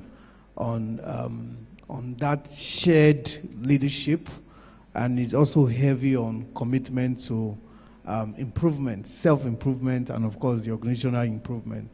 So I want to say a very, very big thank you to our distinguished panelists for sharing their insights and especially their practical experiences as well. So I also want us to take this as an inspiration from what they have shared, and so that we can work together and collaborate to achieve all that is our desired goal that we have set for years. So I want to give a round of applause to our panelists as they go back to their Just hold Let's on. take a picture first. Just hold on for a moment. We are not done yet. We are going to have a comment from my CD. Then there will be just 2 questions to be taken. Thank you very much, Professor Farouk. Thank you very much for your, sorry, let me get his attention first. Professor, sir, thank you very much for your paper. Once your lecturer, always your lecturer. Professor Farouk, I've learned a lot from your presentation. For my tax controllers, I'll be more accountable this year, so meet up your targets. Meet up your targets. I'll be more accountable. There will be rewards and there will be consequences going by Dr. Farouk's paper. That's just the truth. And Adego, my brother, thank you for also honoring our invitation. And I have a suggestion, going by what Professor Farouk presented and the panel discussion here. You are the Director of Career and Skills. You are at the point where when we recruit our staff, you give them what they call the induction trainings. You also do the preliminary inspector of taxes courses and the final and all that and all that. It's just a suggestion. I'm going to also put it in my report that going forward, let's begin to inculcate these things into, our staff as we recruit them. Probably what he had presented, if we can just create some, to begin to, nurture them, to tell them these things as they are joining the service. Or those that are at the preliminary inspector of taxes level, likely officer 1, assistant manager. Let's begin to build all that.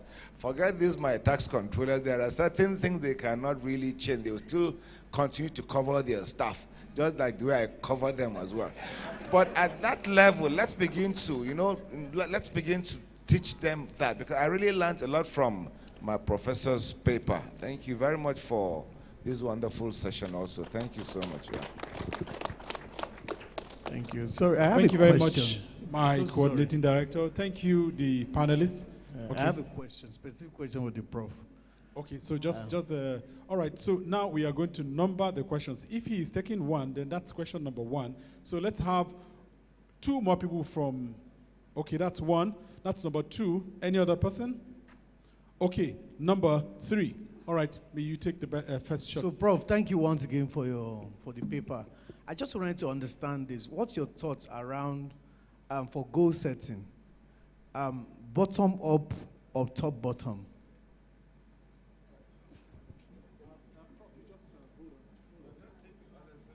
Hold on, we'll just take the other question so you can have a robust answer to give. Thank you very much. My question is to the chairman of FCT IRS.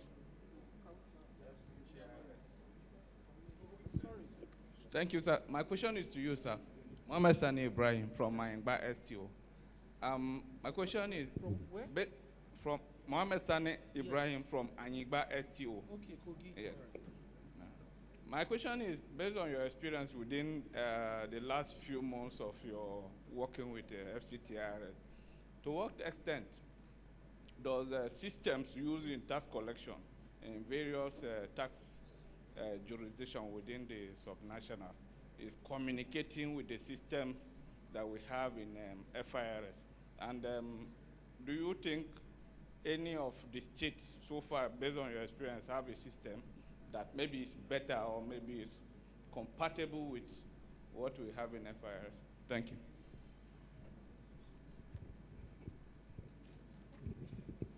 Good morning, everyone.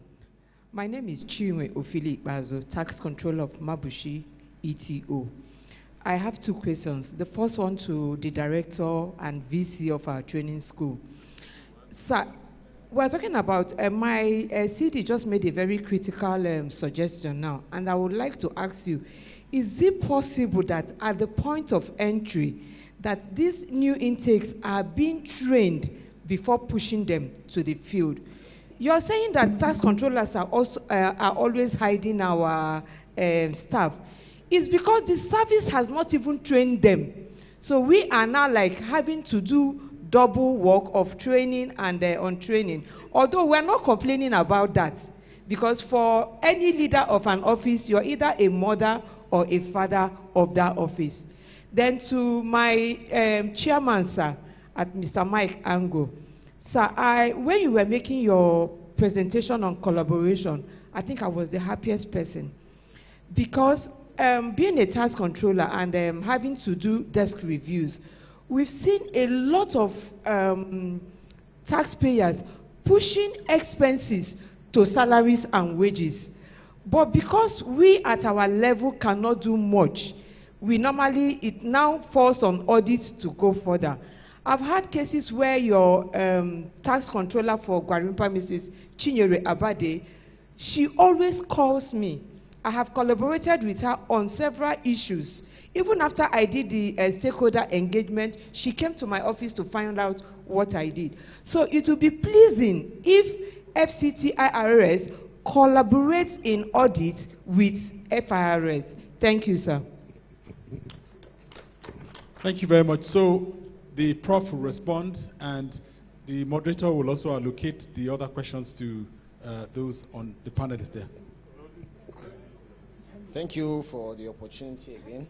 The question was whether I would advise for bottom-up approach in setting goals or bottom-down, right?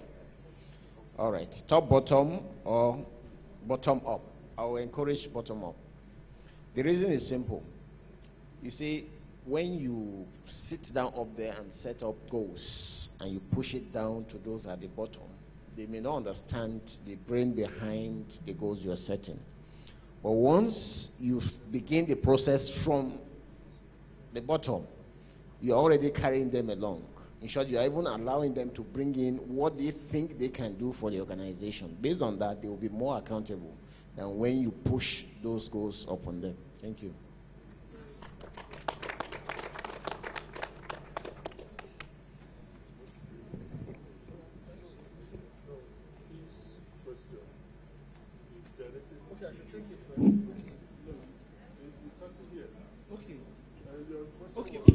Okay, I thought you had a question. All right, okay, so thank you very much. I'm not an expert in systems.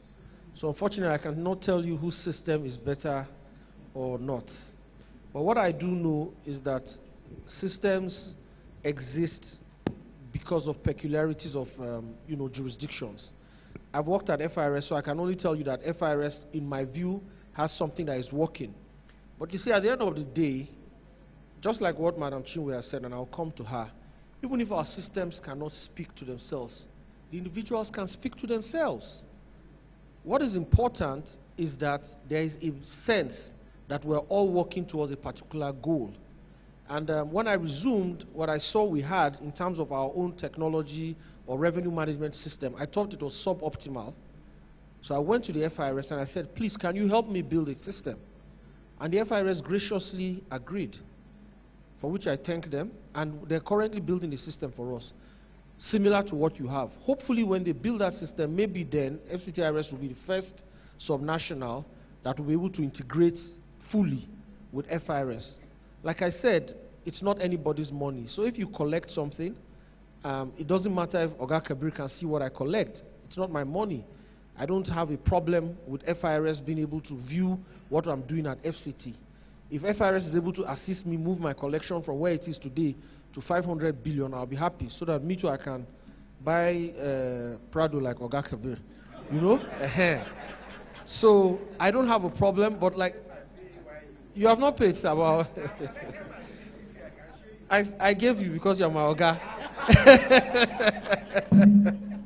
So I really don't know, but I know that a lot is happening, and the good thing about technology, sir, is that it is now becoming standardized. So nobody's going to tell you that, oh, this is one thing that is coming from Singapore or from, out of the world. But basically, most revenue management systems are now geared towards harmonization. Single view window, just like the FIRS is pushing. And so let's wait when these things come in place, when the NRS bill is passed, and when all of this is done. Maybe in another 6 months' time, we can then see how this, but JTB is also doing a lot of work. And I must commend the executive chairman, because you see, the view that the executive chairman has taken, and JTB is really pushing through. is that, look, we're all working together. So those previous, today as I speak, as I was sitting down here, we have a system where each of us as states, we now upload our monthly collection so that we can all see where we're going and how we're doing. So that is not a problem, but like I said, I can't speak to the specifics of what systems are working optimally or not and which is best. Madam Chiwe, thank you very much. I totally, agree with you that, look, at the end of the day, you may not be able to do much. But please, Madam Chiwe, I've given you authority. Anytime you see one salaries and wages that looks funny, please ask them to give you the payroll. If they tell you that, you are not, you don't have the jurisdiction, call me. My number is 08035353103. And I will just give you authority there and then on the phone. In fact, I will send it through WhatsApp. Because you see, the truth is that the taxpayers too are very clever.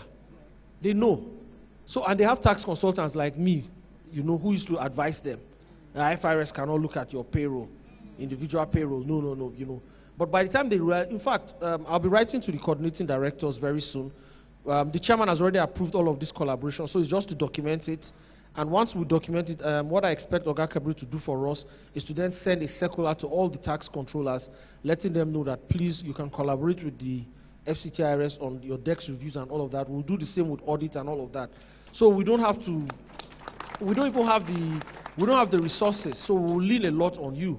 Like I said, if we move our collection to 1 trillion tomorrow, we will be the ones to take the glory. So we don't even have to, people will not know the support FIRS give us, but I don't have a problem giving honor and credit to whom it is due. So I hope I've answered the questions. Thank you. Oh, too much. You have answered it so Thank much. you. Okay, the DC of our trading school. Yes. The last shot. I take very, very completely what the CD has said. Yes, we also are trying to establish what I called a leadership development framework, which will take in all these specific kind of soft skills, starting from your entry point up to when you are exiting. Graduated according to your rank and stay in the service. And it is soft skills all through. It's not about your technical knowledge or technical skills. It's about soft skills. How do you do your work?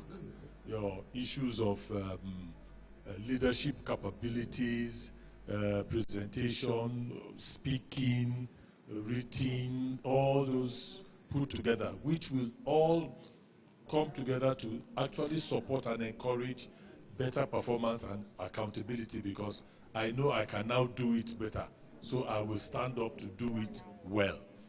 So we're taking all that into consideration, and we'll improve also in these programs, as you have said. We have some areas that we are now going to put online, and a lot of it will also come in this area of soft skills. And we'll put them online so that it is easier to train with. Then on the issue of point of entry, yes, that proposal has been on the ground. But the thing is now how long it will take. Something we are looking at about, some say 10 weeks, but it's too long. So, okay, break it into 2 tranches, do some online, do some physical.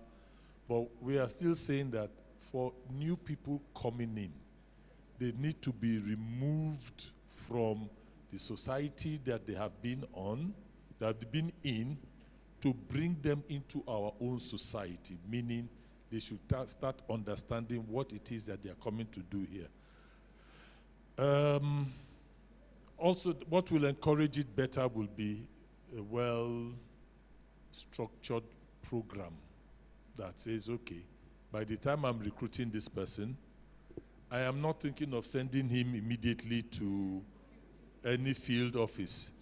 I know that before he or she becomes ready to go on the field, we have to still take care of that person for maybe 5, 6, 7 weeks in intensive training, as used to be before, where everybody, whether you are tax career path or not, you must go through PIT as at that time. You must first of all be an inspector of tax before whether they send you here or human capital or accounts or wherever.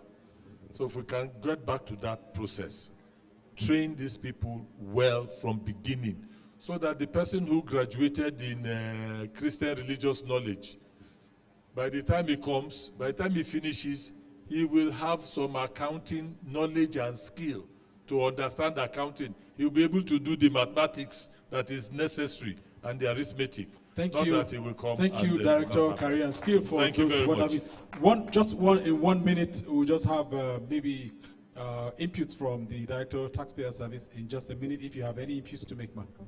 All right. Thank you. In just 1 minute as we round up this session for now. Thank you very much, Frank, moderator. I just want to say a final word on accountability and how it leads to increased taxpayer trust and also tax compliance. So I want to start with transparency. And there's something that the professor said when he delivered his paper, and also it was alluded by the executive chairman FCTIRS. It's not the systems, but it's you and I, it's the people. So the systems can change, but you and I are here. And once we are accountable, then we know exactly what is expected of us. And for taxpayer trust or in trust in any relationship at all, you have to be transparent. And for us, what does that mean? It means communicating clearly what our policies are, simplifying our tax laws for our taxpayers. I like what some of you tax controllers have done here, is what we are pushing for at the headquarters in Taxpayer Services Department, clearly displaying our taxpayer rights and obligations so they know, just like we are saying that we need to be accountable by knowing exactly what we need to do. Taxpayers need to understand what their rights are and what their obligations are and what is FIRS obligations. So this is one way you can be very transparent. You can also simplify your tax laws. Find ways of making your tax laws. Maybe just take 1, 2, 3 things and amplify them in your space within for your taxpayers to make sure that they have this constantly in their face. When you do your tax education engagement, make sure that you communicate these things in a very transparent, these policies of FIRS.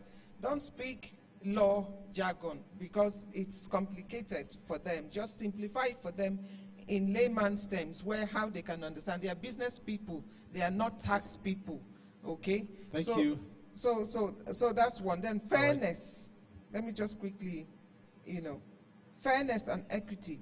All right. You consistently apply the tax laws. Don't do one thing in one tax office and then the other tax office is a different thing. Sometimes these complaints come through to us in headquarters because they call us to complain that they were treated in a certain way in a tax office, and it's up to us to now try and put them, resolve it by telling them what the position of the service is and what they can expect. So when you want to build trust with your taxpayers, you have to make sure that you are consistent and you are harmonized and standardized in your service delivery across all your channels. Thank you very much, Director of Taxpayer Service. Thank you, distinguished panelists, for that very wonderful discussion. May I ask you to just pause for a while? The moderator can, thank you for a good job. Moderator can take a bow now. Thank you. Please put your hands together for Mr. Collins Omokaro. He is the SA Communications and Advocacy to the Executive Chairman, Federal Inland Revenue Service. Thank you, the erudite professor, for very wonderful delivery. Thank you, my CD. A very important take. There will be rewards and also there will be consequences. And to the chairman, FCT, like you said, a combination of friendly fierceness, right? I like that. So please let's remember, while being friendly, remember to adopt a little fierceness in your friendliness. Thank you very much. May I call on my coordinating director to please come forward a little. You'll be doing something for us here, while the panelists can just majestically stand up on your feet. Thank you.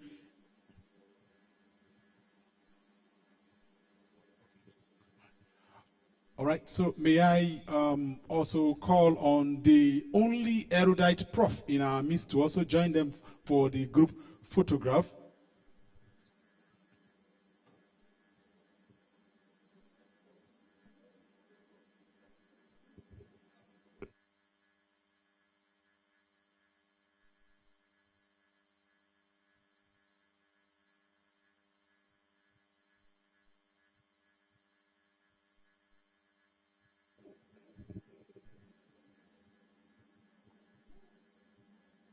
All right. Oh,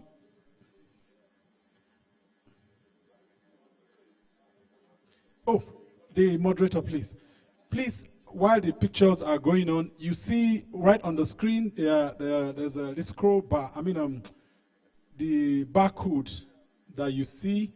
Please scan it, and you can see you can send in your questions into those. What you see there. There's also a link.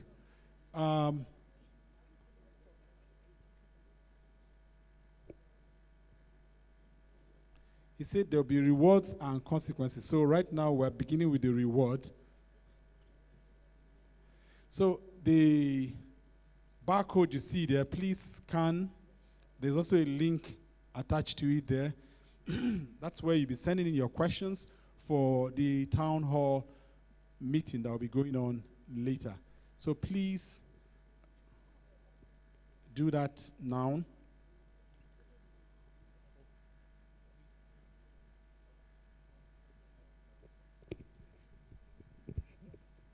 Let me start with the professor. On behalf of the Emerging Taxpayers Group, we want to present this small token to you and to also appreciate you. And we hope you're going to also honor our session in Kano, because this your paper needs to really go around the Emerging Taxpayers Group service-wide. So we'll have a session in Kano, and we'll have, of course, extended that invitation to you. So hope to see you in Kano next week, sir. Thank you very much, sir. Thank you, sir. Yeah. The VC of the FIRS University, thank you for honoring our invitation too. Thank you so very much. This is a small token from us. Thank you so much, sir. You're welcome. Thank you. And my Director of Taxpayer Services Department, she was the Director of VAT when I was the CDGTOG then. So there is a relationship now. She's doing her best. We also expect to see you in Kano. Thank you so very much for honoring our invitation. Thank you so much. To my brother and friend, I can show you a copy of the tax clearance certificate that you have issued to me. So I've paid all my taxes, sir. Thank you very much for honoring our invitation. And of course, I want to say that we'll continue to collaborate with the sub-nationals. Luckily, I represent the FRS at the board of the JTB, where he is also a member. So we're members of the JTB. We'll partner, we'll work together. That I can assure you. Thank you so very much, sir, for coming. Thank you so much. Thank you. Thank you very much. Won't you put your hands together for my coordinating director? He is the one rewarding. I hope you gather to reward him at the end of the day. Thank you very much, my CD. Right now, tea is served. It's getting cold now. We'll do it like this. Those our leaders in front will take the first bite. Our leaders in front, the directors, will take the first bite, and the rest of us will follow. Just like we did yesterday, please grab whatever you need to have and come back to your seats. Today, I told you we will not stay here longer than necessary. So grab whatever you need to have, come back to your seats, and we'll continue the program immediately, like I said. Directors, please, you can take the lead.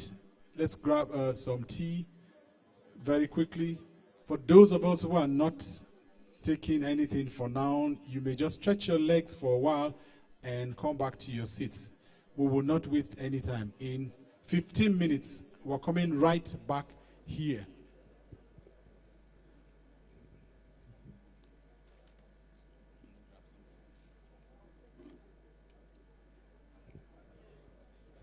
Please grab what you need and come back to your seats.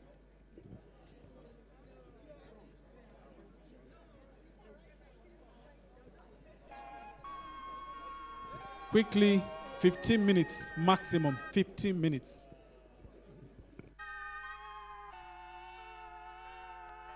I'm still a fan even though it's salty. Hate to see you with some other, but know you happy. Hate to see you happy if I'm not the one driving. I'm so mature, I'm so mature, I'm so mature. It got me a therapist to tell me there's other men I ain't doing one night, I just want you. If I can't have you, no one should have mine. I might kill my ex, not the best idea. His new girlfriend's next, how I get here. I might kill my ex, I still love him though. Rather be in jail than alone. I get the sense that it's a lost cause.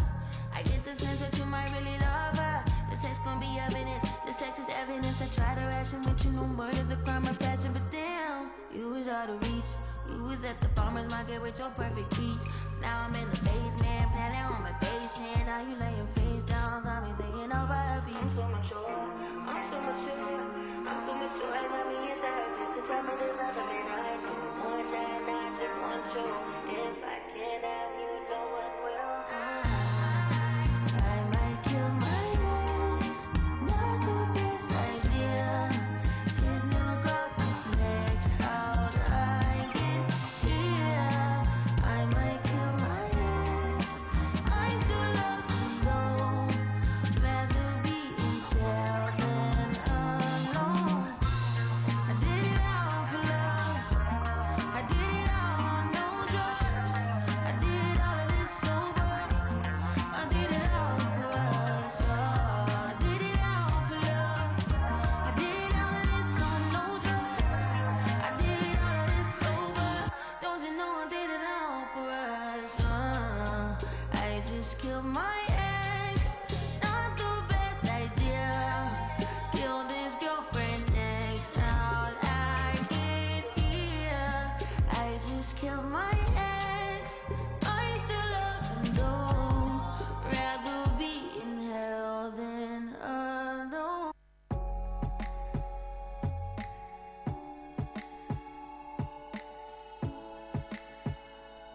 Exclusive from MikeBase.com. I'll smile, I know what it takes to fool this town. I'll do it till the sun goes down and all through the night time. Oh yeah, I'll tell you what you wanna hear. Keep my sunglasses on while I shed a tear. It's never the right time. Yeah. I put my armor on, show you how strong I am. I put my armor on, I'll show you that I am. I'm unstoppable. I'm a Porsche with no brakes. I'm invincible. Yeah, I win every single game. I'm so powerful. I don't need batteries to play. I'm so confident.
music on MikeBase.com.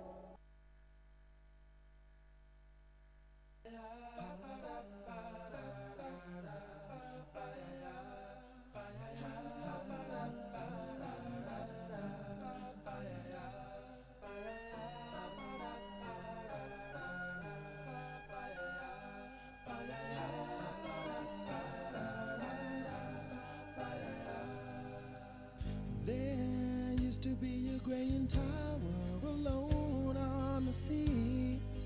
You became the light on the dark side of me.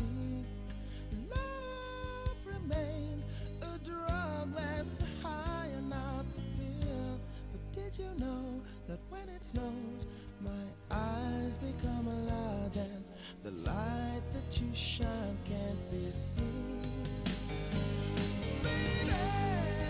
I compare you to a kiss from a rose on the grave.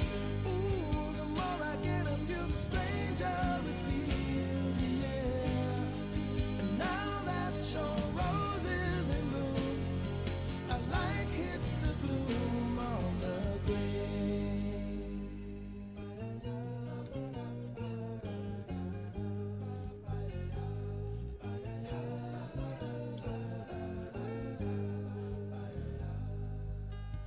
There is so much a man can tell you, so much he can say. You remain my power, my pleasure, my pain, baby. To me, you're like a grown addiction that I can't deny. Won't you tell me, is that healthy, baby? But did you know that when it snows, my eyes become a lot, and the light that you shine can't be seen? Baby, I compare you to a kiss from a rose on the grave. Ooh, the more I get of you, the stranger it feels, yeah. Now that your rose is in bloom, a light hits the gloom on the grave.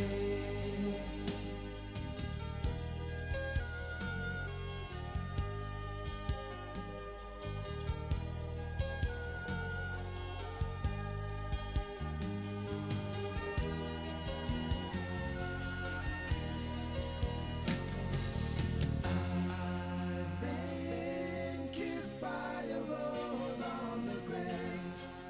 I've been kissed by a rose on the grave.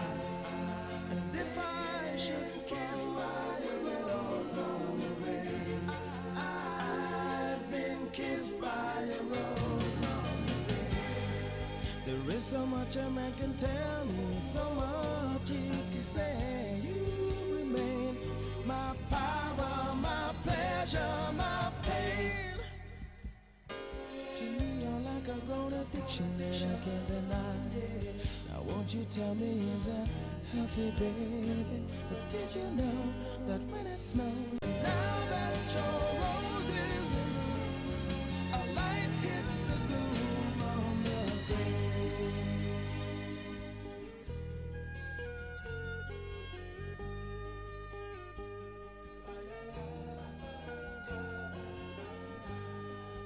Now that your rose is in bloom, a light hits the gloom on the grave.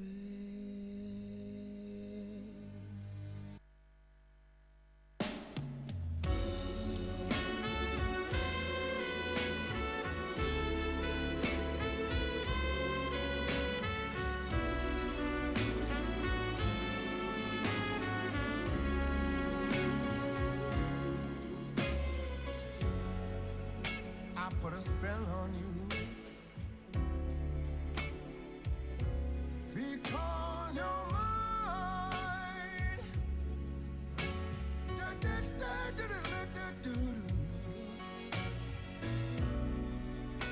You better stop the things you do, 'cause honey, I ain't lying. No, I ain't lying. You know I can't stand it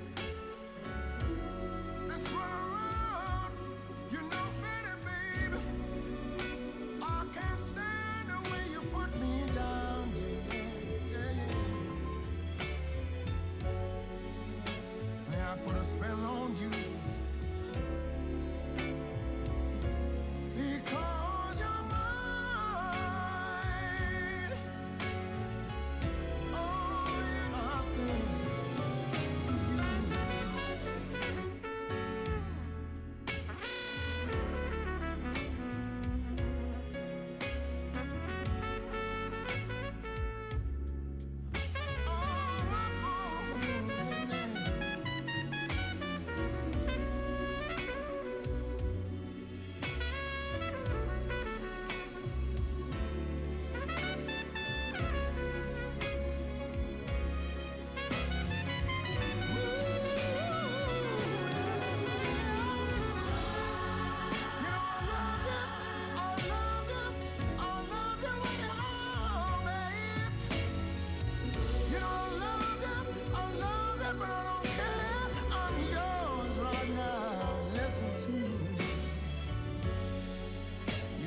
I put a spell on you because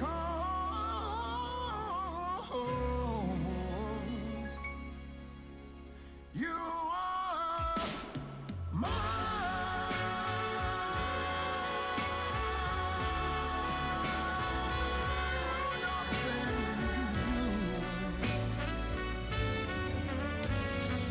you are mine.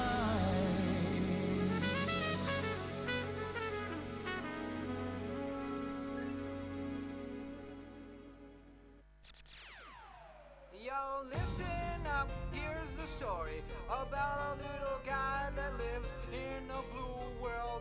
And all day and all night and everything he sees is just blue. Like him, inside and outside. Blew his house with a blue little window and a blue Corvette. And everything is blue for him and himself and everybody around. Cause he ain't got nobody to listen to. I'm blue, da-ba-dee, da-ba-die, da-ba-dee, da-ba-die, da-ba-dee, da-ba-die, da-ba-dee, da-ba-die, da-ba-dee, da-ba-die, da-ba-dee.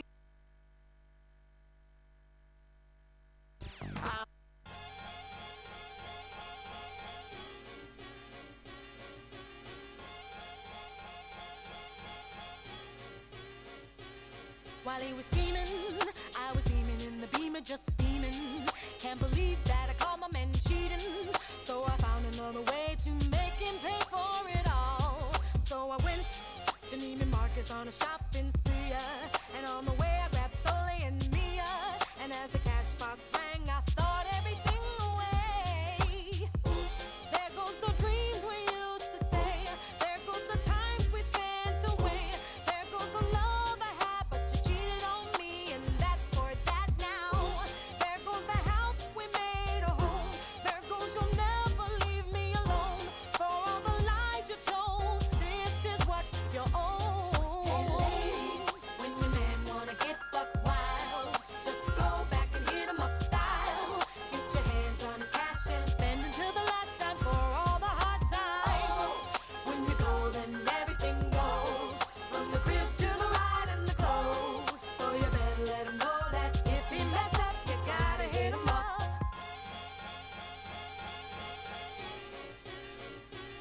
While he was bragging, I was coming down the hill of just a dragon. All his pictures and his clothes in the bagging. Sold everything else till there was just nothing left. And I paid all the bills about a month too late. It's a shame we have to play these games. The love we had just fade away, away. There goes the dreams we used to say. There goes the times we spent away. There goes the love I had, but you cheated on me, and that's for that now. There goes the house we made a home. All right, let's hasten up. 5 minutes to go. 5 minutes. 5 minutes. You can just grab your tea and bring to your seat. No time today. I promised I will keep to time. Please grab your tea and bring to your seats. Grab your tea. Come back to your seats.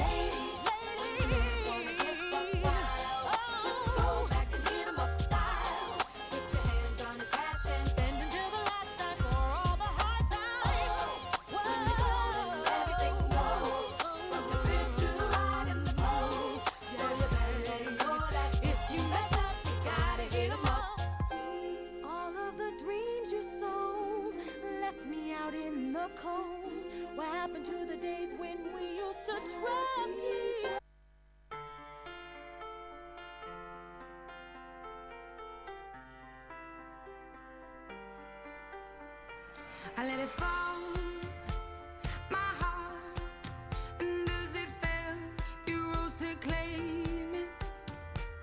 It was dark, and I was over, until you kissed my lips and you saved me.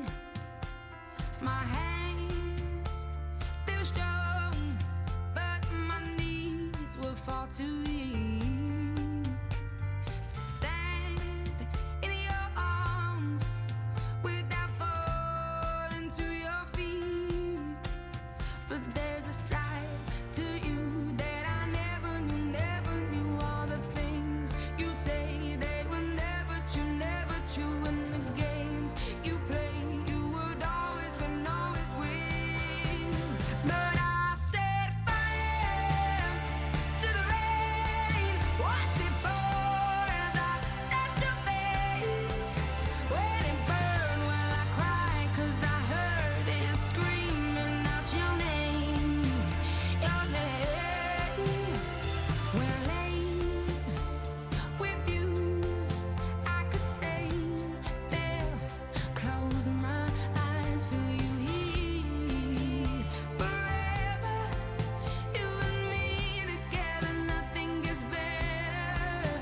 'Cause there's a side to you that I never knew all the things you'd say, they were never true, and the games you play, you would always win, but I set fire to the rain, watched it pour as I touched your face.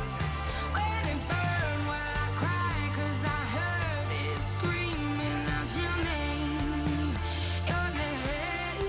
I set fire to the rain, and I threw us into the flames. When it fell, something died, 'cause I knew that was the last time, the last time. Sometimes I wake up by the door, that heart you gone must be waiting for you. Even now when we're already over, I can't help myself from looking for you. I set fire to the rain, watched it pour as I touched your face. When it burned, well, I cried 'cause I heard it screaming out your name, your name. I set fire to the rain, and I threw us into the flames. When it fell, something died, 'cause I knew that was the last time, the last time.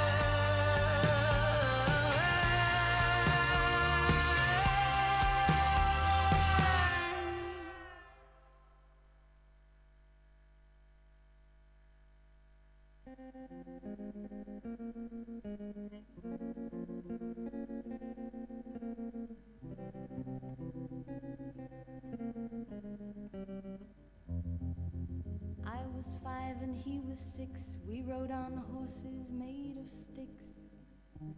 He wore black and I wore white. He would always win the fight. Bang, bang. He shot me down. Bang, bang. I hit the ground. Can we come back to our seats now, please? In 2 minutes, breakfast will be officially out. In 2 minutes, we will end what is happening there. Please, let's come back to our seats. Seasons came and changed the time. When I grew up, I called him. Let's come back to our seats. He would always laugh and say, In 2 minutes, breakfast will be officially closed.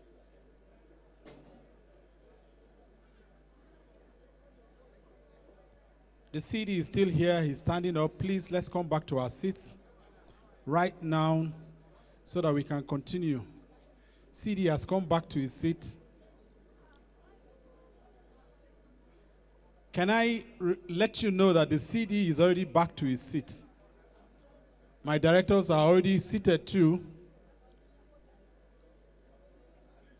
Please, in your own interest, may you just come back to your seats now.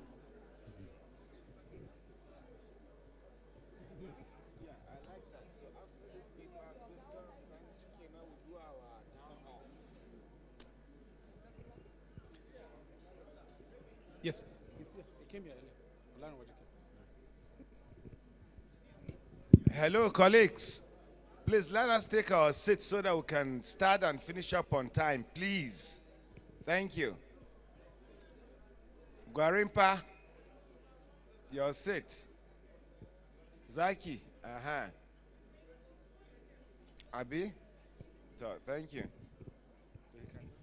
All right, you heard it. In 30 seconds, that movement behind here will stop officially for tea. Please come back to your seats, settle down as we continue the business we started earlier.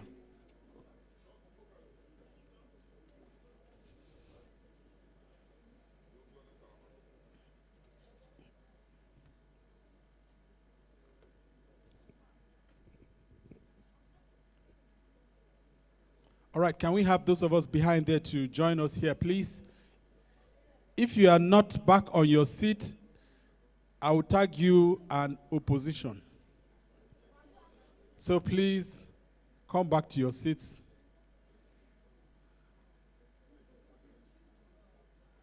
All right, in 10 seconds, if you are not here, we will leave you behind.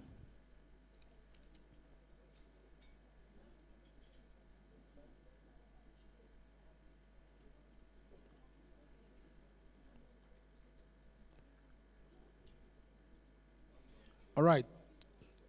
Good morning once more, my coordinating director, our leader here in our midst, Alhaji Kabir Abba, PhD, my directors here, the Big Four, tax controllers, colleagues, very, very distinguished ladies and gentlemen. I want to welcome you back from tea back into the hall as we continue this all-important retreat.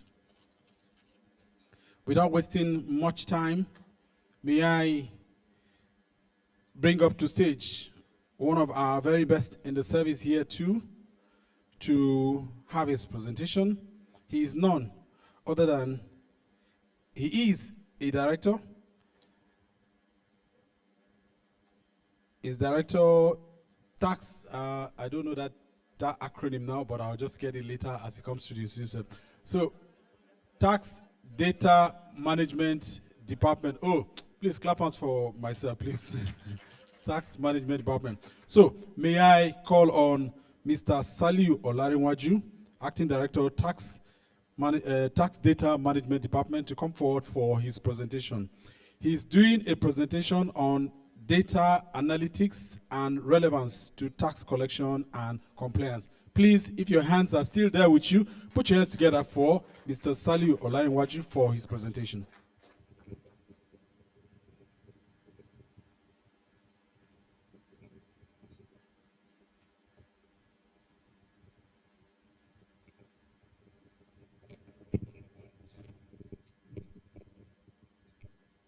Thank you very much. Our amiable CD, very senior directors, tax controllers, my colleagues, ladies and gentlemen. This interactive section is discussing data analytics and its importance to compliance and revenue collection in FIRS. All of us are users of data, and that is why we make it interactive. And we also manage our time.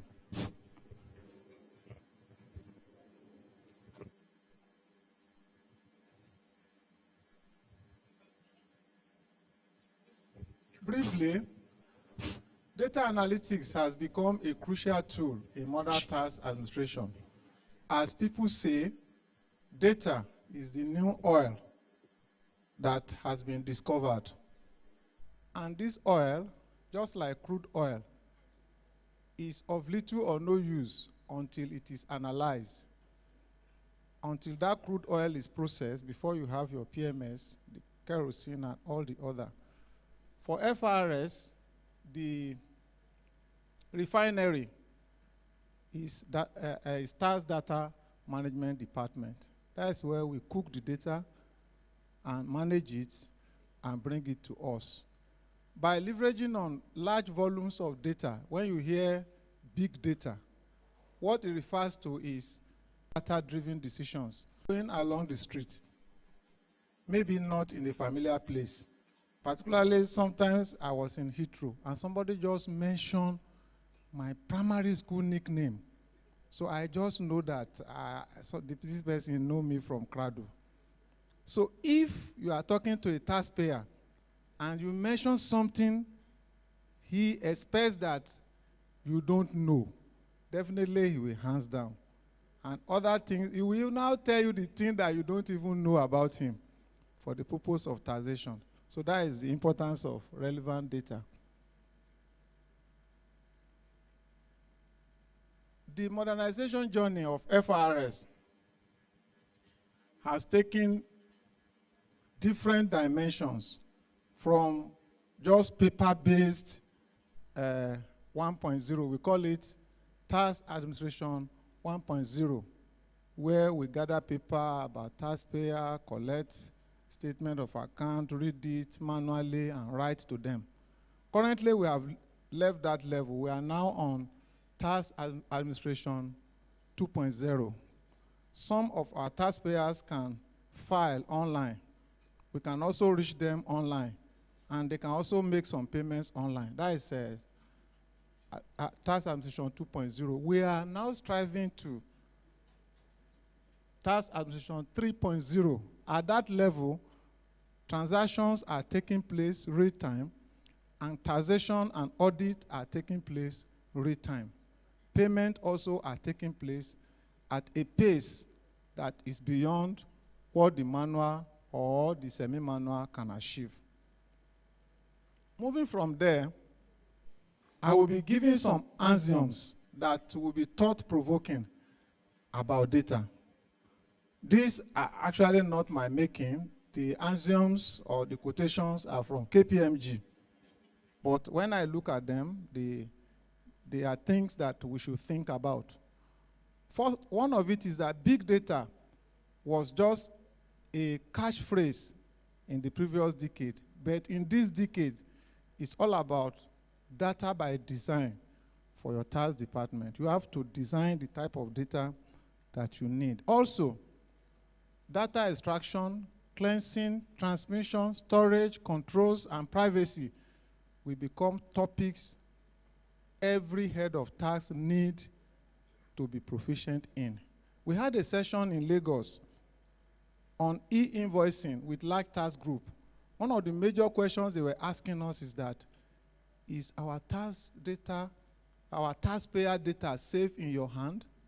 That was the question they were asking us. They were concerned that if these taxpayers are making transactions and their data comes to us, how do we safeguard them? So these are key areas that tax authorities will need to work on. The future is here. I won't say in the near future. Effective tax functions are those that are prepared to be accountable for the data and not merely passive users of it. So we need to be accountable for the data that we collect and use. That is why I said I don't need copper in Tax Data Management Department. A copper does not have much stake as per the data of taxpayers. Am I correct? It doesn't even know the importance. We cannot be teaching him about the privacy. You get it now. I don't need IT person. I need somebody who has signed oath of secrecy, somebody who understands the importance of that data before we see it by the side of the road. We also see that all large organizations, we need a chief data officer for tax. It will come up in the near future. Before now, we don't have department like risk management. Am I correct? In organizations, we don't have chief information security officers before. You understand what I'm saying? These are things that emerged with time. You will no longer know when a tax audit is happening to you as time goes on. I don't know whether you get what I'm saying. It will not just say, okay, let's go and audit from 2021 to 2024. No. As the transactions are happening, the triggers are coming up. You understand what I'm saying now? The exceptions are coming up, and the audit is going on. The next thing the taxpayers see is assessment to be paid on the transaction that just happened either this morning or yesterday. I don't know whether you understand what I'm saying. So it will not be business as usual that we are going to audit Julius Berger for the last 3 years. No, it will be happening as the transactions are happening. I want to move faster on the remaining point. Penalizing poor tax compliance is like treating the symptoms instead of the disease. What is the symptoms? The symptoms is that you are saying he evaded tax. Well, how did he evade tax? Where were you 5 years ago when the transaction happened and the Chinese has left the country? The company has closed down. So you are now treating that. If you are caught, in fact, you will collect the paper, you will write your number, you will tear the answer sheet, you will tear the question mark, and it will make sure that you spend extra 3 years in that university for that course. And it will say, those people that are here in the last 4 years, can they raise up their hand? They will raise up their hands. They are the grandfathers. So we should not be penalizing based on just symptoms, but we should look at the disease. When the transaction happened, do you have the information? Did you tax it? Has the guy not gone? Then tax authorities around the world are increasingly coordinating and leading the race for improved tax data analytics. Those who don't keep up will become casualties. We will not be casualties.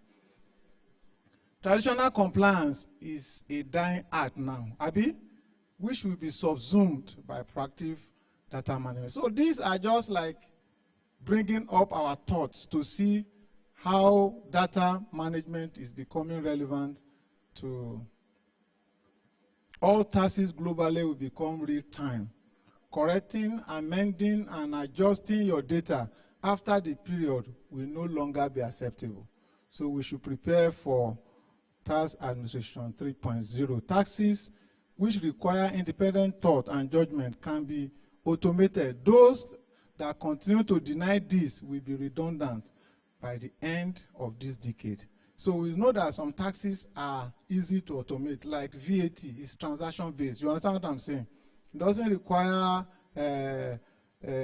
what do we call it? You don't need to be an engineer to compute it. If not for input and output VAT, you understand, it will have been a straight line calculation. Am I correct? So those areas we can compute, and there are some of those kind of VAT that are straight. So we can quickly computerize them and move on. Finally, to talk about data analytics. Tax administration today, without data analytics, is like taking heat out of fire. How would the fire be? If you take melody out of music, what does music look like? If you take number out of mathematics, what do you get? If you take fact out of history, or you take mind out of metaphysics, or if you start admiring a beautiful woman in darkness, I don't know how much appreciation you will get. So, or the coronary is also true. If you are admiring a beautiful man in darkness, I don't know how much you will admire. So that shows that data is central to I want us to just look at this also. These are raw figures of the investment of countries on their military budget. You understand what I'm saying now? Raw figures. I want you to just note number 1. Can you see number 1? Which country is that? United States. Number 2. Number 3. Russia. Where is Russia? Okay, and number 4. Okay, this is just the exact amount that they have expended on no, Nigeria. I looked myself. I even put my glasses. I did that one at home. I didn't, so. No, I put my glasses in case it's small somewhere I couldn't find. Maybe you can look at it closer later. But that is not the issue. Let's look at the raw figures of their investment in military protection. I don't know whether you understand what I'm saying now. The next slide, I want us to look at those people, whether we will find them easily. Now, this is now a figure that is showing the amount spent as a percentage of their GDP. I don't know whether you get what I'm saying now. Which shows how important that they have taken that aspect. I don't know whether you get what we are saying now. Just simple data. This amount that was spent here, we now over the GDP of the country, we discover that US, I want to see whether we can see that US is now number what? Number 17. Can you remember number 2 there? China. Number 65. So the same thing with taxation. Data can bring fact. And is this a complex computation? No, it's not. So like if you look at the highest 10 taxpayers, 2024, they are not the highest compliant taxpayers. Am I correct? Doesn't mean that the fact that they paid heavy figure, they are the most compliant taxpayers. Not necessarily. Yes, the figures are good. So even at emerging tax level, if you bring your first 100 taxpayers last year, you might need to dig deeper to find out whether they are actually complying, whether the amount they have paid is reflecting the economic activity that they performed during the year or the year that the tax was focusing on. Do you get what I'm saying now? So that is further underscoring what data can bring out. Quickly show you that this guy that pay 1 billion, maybe he's supposed to pay 3 billion. Just simple information about him will make him pay more money. So that is data analytics for you. We want to quickly look at the products that we have in Tax Data Management Department that we have been using, except 2 that we just introduced recently. We have our analyst portal. This is the application that when you are created, you can upload your data request. 2-3 persons are created per tax office, and when they upload data, we analyze, we drop it here for you, you also get it back, download it to yourself, and you give us feedback. That is the analyst portal. I believe everyone here is familiar with that. I'm hearing no somewhere. Okay, that's why we are here. We have this one, File Manager.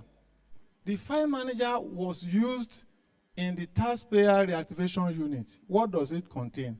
It contains folders, what we used to call directory, of each tax office. You understand what I'm saying now? So when we analyze data, we put it in your own folder. You have access to the data of your tax office. You download it there, and you work on it. You get it now. That's why we call it a file manager. For you at your end, you may not really know what is happening. What has happened at our end is that all the tax offices, we have created is small spaces for them. So data relating to them, we drop it there for them. They will use it, and they can interact with data relating to their office. We have our taxpayer assessment tracker. That's one of the new applications that we developed. And what that attempts to do is that it generates comprehensive report of a taxpayer and creates what we call suspicious assessment report. Based on transactions of the taxpayers, we look at the taxes they have paid against the transactions they have made. We compute using some parameters. the taxes we expect from them. We just estimate it to show a risk profiling of those taxpayers. And we now show you this taxpayer supposed to pay this is what he has paid, we think you should check further. The next one we have is the analyst to go. This one is a mobile application that works on your Android operating system, on your phone and other devices. So that as you are going along the road, you see ABC Nigeria Limited, maybe you bought something from them. You can enter into the application and it will show you whether it's registered with us or it's not registered with us. If it's not registered with us, you can just send the name to us. Then we check further about the transactions and get back to you. So that is the analyst to go. We also have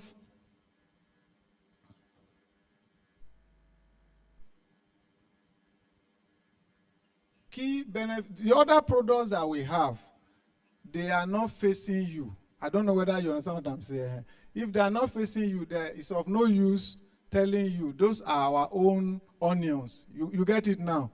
We keep on driving them, and the ones that are facing you are the ones that we want to show you. Key benefits of data-driven decision making. It enhances taxpayer compliance and enforcement, as you agree with me, improve revenue collection and forecasting, strengthens fraud detection and risk management. These are the benefits of using data in our decision making and interaction with taxpayers. What other benefits do we have? We have optimization of resources. We have support evidence-based policy formulation. You know, most time when we deal with taxpayers, we don't know the extent to which our writing we get to. You understand now? It could eventually result into litigation. Am I correct? And in that case, you need evidence in court for the taxpayer to know that you have information about them. In the case of Binance, I have been in court severally, and one of my staff still pursuing how to recover tax. We are all aware about Binance case. So in that case, we're able to dig information around the transactions that have taken place in Nigeria in crypto area by Binance, and we are pursuing recovery. It enhances taxpayer services and engagement. You know, at times, data is not only for of collection of money from taxpayers. At times, we need the address of these taxpayers to reach them. The taxpayer services director, they used to contact us to produce address, email, phone number of taxpayers. So when the address they give us is not correct, we check the address they gave the bank. In fact, 3 days ago, a taxpayer was sent to me. I sent it to my staff. Do you know what they did? They went to the Facebook to look for the name of that taxpayer. They went to Google. They Googled the name of the taxpayers. They went to the bank, the address in the bank, and they brought all the addresses. And you know, when somebody is running away from the taxman, he will also want to talk to his customer. Am I correct? He wants the customer to know where he is, but he doesn't want the taxman to know where he is. So why he is telling us lie here and using 01 number and 09? At Abuja used to be 09, Abi. Those are the numbers they will leave for us. You call and call, it will not go. But the one he will give the customers, they are still working. So we'll go around and get those ones and make the taxpayer available to us.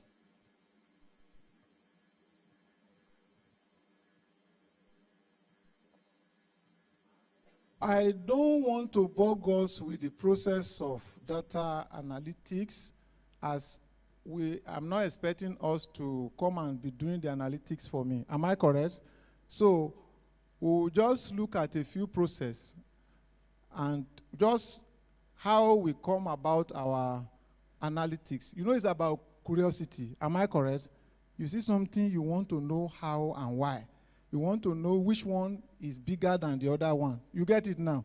At times we forecast. We want to know if this taxpayer pays this and that one pays that, and the economy supports this, then that means that in the next few years, we should be getting more taxes in this sector. I don't know whether you get what I'm saying. Left for me now, without going to school, I feel that in this present government of FCT, we should get more money from construction company, true or false. You understand what I'm saying? Even my grandfather can say that. Am I correct? But the next question is that how much and what information do you have to collect that tax on construction? Because I can see bridges flying up and here, I can see construction. Do you get it now? So those are the kind of curiosity that brings about data that we can use for collecting tax. So the analytic capabilities are young data engineers that work on these facts and bring them to figures that can be useful to us. So the roles are, we enhance compliance, detect fraud, identify revenue leakages, and improve taxpayer services, as I've explained. Now, where are the sources of our data? From taxpayer registration. You know, like I was saying, at times management want to know how many taxpayers have we registered this year. It's not about just how much have we collected. You understand now? So taxpayer registration, what are their classes? Are they companies? Are they individuals? Are they other types of taxpayer? From financial statements and invoices, from third-party data like banks and audit and enforcement reports. You know, that is why we are asking for feedback. When you carry out an audit exercise, then you get some facts on the field. Am I correct? Plus, apart from that fact, you also collect some amount which improves the compliance of that taxpayer. We need to have that so that it forms part of our information for the next cycle of data analytics. We have a case study of inactive taxpayers that we worked with your group last year, which is one of our most successful success story.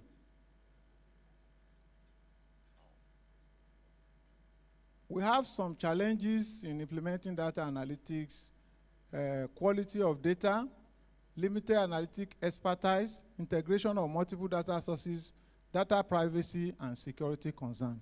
Before I leave this, and before I entertain questions, I want to answer some questions first to reduce the number of questions that come to me. I know people will ask me, where is the data of fintechs? That fintechs, a lot of transactions are going on there. All of us that are seated here, we have OPay, we have MoneyPoint, Kuda, and a lot of transactions are flowing in that area. So we are working assiduously to tell those players that they are also banks. Are they not banks? And according to Section 28 of our existing Establishment Act, they are to do what? To render returns. So we are waiting for them to render those returns. So it's more of a government and also institutional relations. It's not something we can dip our hand and collect, but we know quite sure that there are a lot of transactions going on in that phase. Secondly, the issue of threshold of transactions.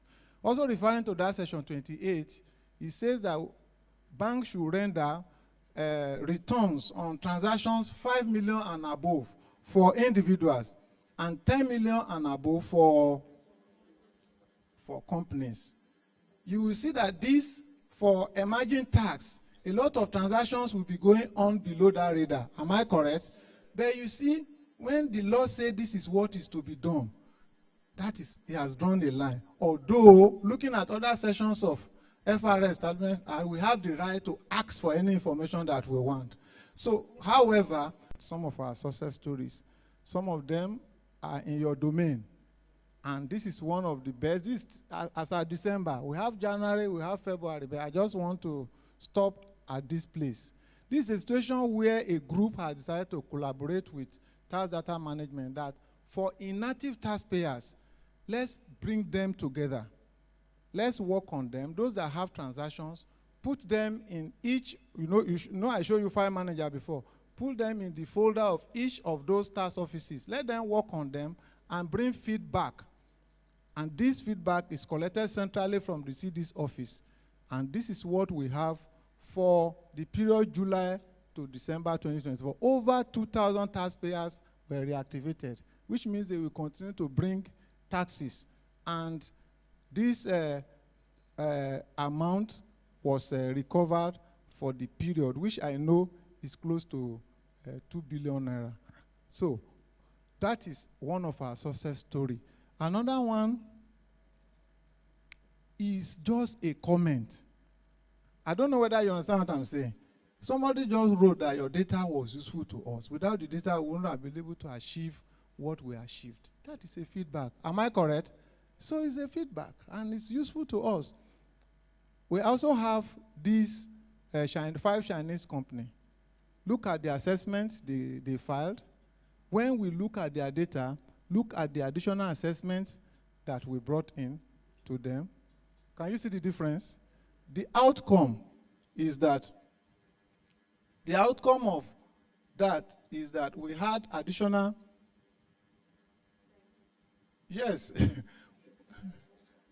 we had additional assessment that was heart-boggling from those 5 Chinese companies. So we see that this underscores the importance of data analytics in revenue administration. So thank you very much.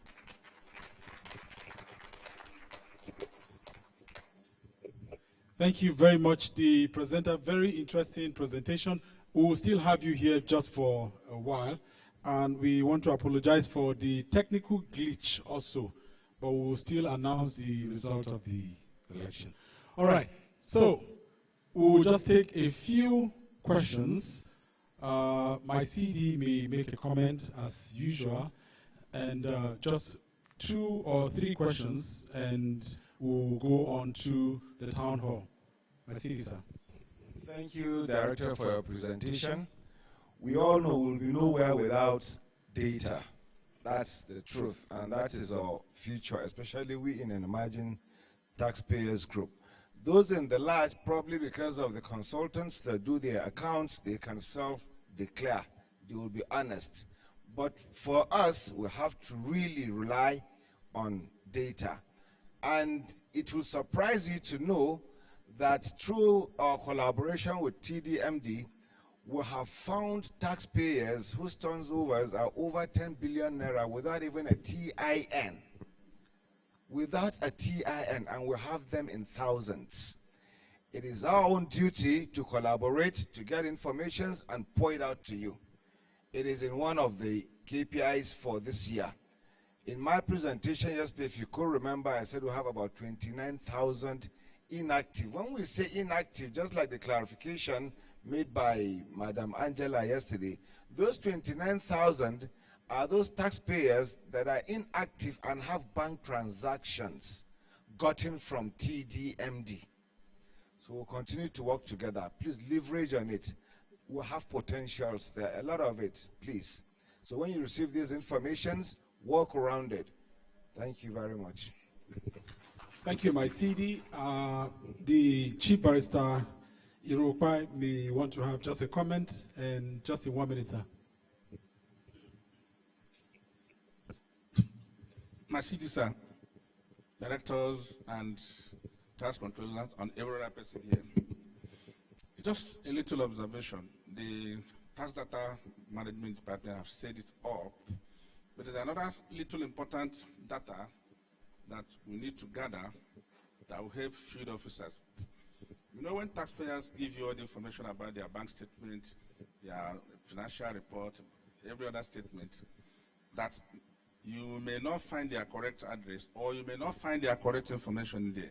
They are hiding certain things in some other areas, especially in their mail. If you check their internet, the mail that they have, that's why those who in investigation will first of all go and check the web portal of the company to find out where they are bragging. They have a bragging right. Sometimes they lie in that place, not that what they are saying is correct. So we need to look at that aspect to match it on with the bank statement, with the financial report.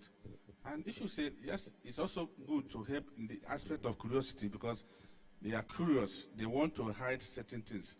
And that way they launder their image over there. And that laundering of image, sometimes we have very good information in it. So tax controllers, heads of audit also need to check the company's website. Your website contains a lot of information that will help you. Thank you very much. Thank you very much, Barrister. My CD, how many questions am I taking, sir? 3 questions or 2? Wonderful. Please round of applause for my CD. This is a very important one.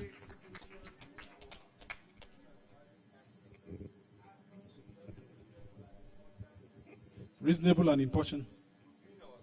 Somebody has asked a question. If you're satisfied, you need not to rephrase the question again, please. Because this is one of the things that it's going to drive us, in 2025 to be able to achieve our targets. Don't forget the professor's paper. I'll be very accountable this time around.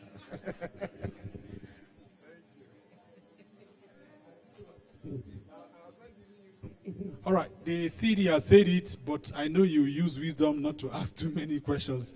So let's take, can I have your hands up, please, so that I can give you number? That's number, no, I had one here. This is number,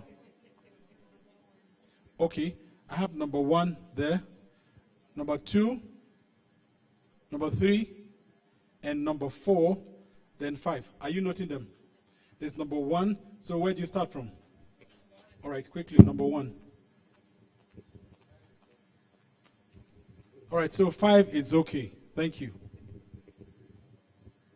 My name is Mr. Don Sinyaki, Tax Controller, Lokoja ETO. Want to appreciate you with the presentation and the work that you people are doing. But what is just like a comment, or please, we'll still want you to work, or your engineers, those people analyzing those data, to look at it closely, because at times the data is being mixed up. I have the course of going through some of the cases sent to my office, which I've sent a mail and was acknowledged but has not responded. The name of the company almost looked the same thing with the name of the account of that company. And the company that domiciled in my office, that's the Way Aluminium, is different from the company that the account was attached to, and is domiciled in Ibadan, Oyo, Adeoyo, ETO. So I did the analysis and I sent it, which was acknowledged, but up to now, I've not seen the response. Thank you. The next person, please, number 2. Osha, are you there? Okay, thank you. Good afternoon, colleagues. Question for question, please. No. Right. My name is long Okuchi. no long thing.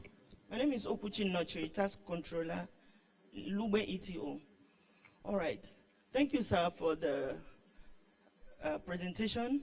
My question is it possible for us to get or have specifically request data lower than the threshold of 5 million and 10 million? Because we are losing so much in VAT for hotels, and then some schools that are not filing. We're unable to get data on them. So is it possible to specifically request for data below the threshold that we are requesting for other companies? Thank you. Thank you. Very straightforward. Number 3. Osha, collect the microphone. Yes. All right. Quick, number 3. Okay, you can give to him here since it's closer. All right. Thank you, sir. Yesterday I made a recommendation, but since you are a custodian of data within the service, I would like to a little bit re-emphasize on it once again. Mohammed Sani Ibrahim is my name, from Ayangba. You see, when we're solving physics problem in those days, you usually solve the problem from what you know to the one you don't know. I made mention of the fact that this recent input VAT claim, it gives us a clear view of information about a lot of companies. A company that maybe will come before, maybe will come and file an annual return of, say, it says, let's say 2 million naira. But in a single month, you find out that the company made a purchase of above 60 million. So you see, it's already giving you a benchmark.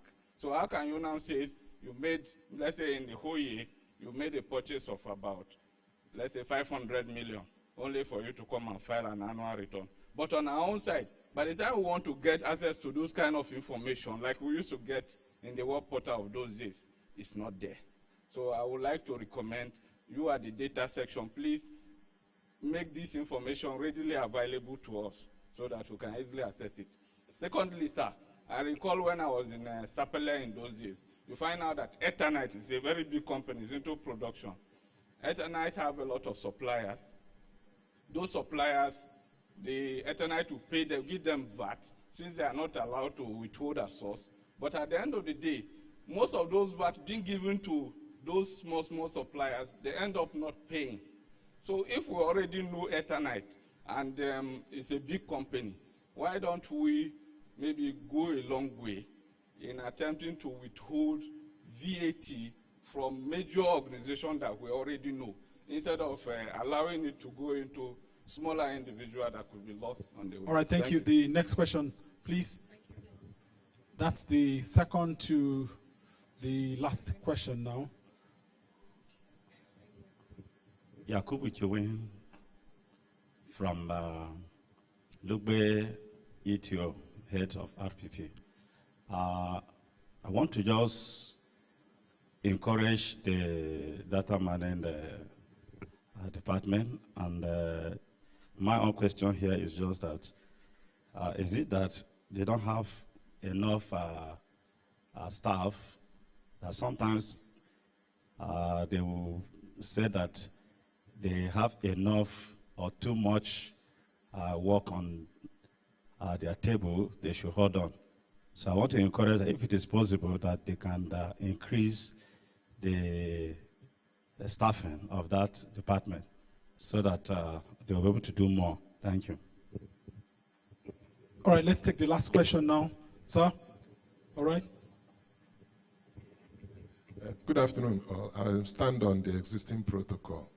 My name is Mr. Nkume Okoronkwo, Maitama Tax Controller. My question, sir, I must confess that data mining is the bedrock of our work.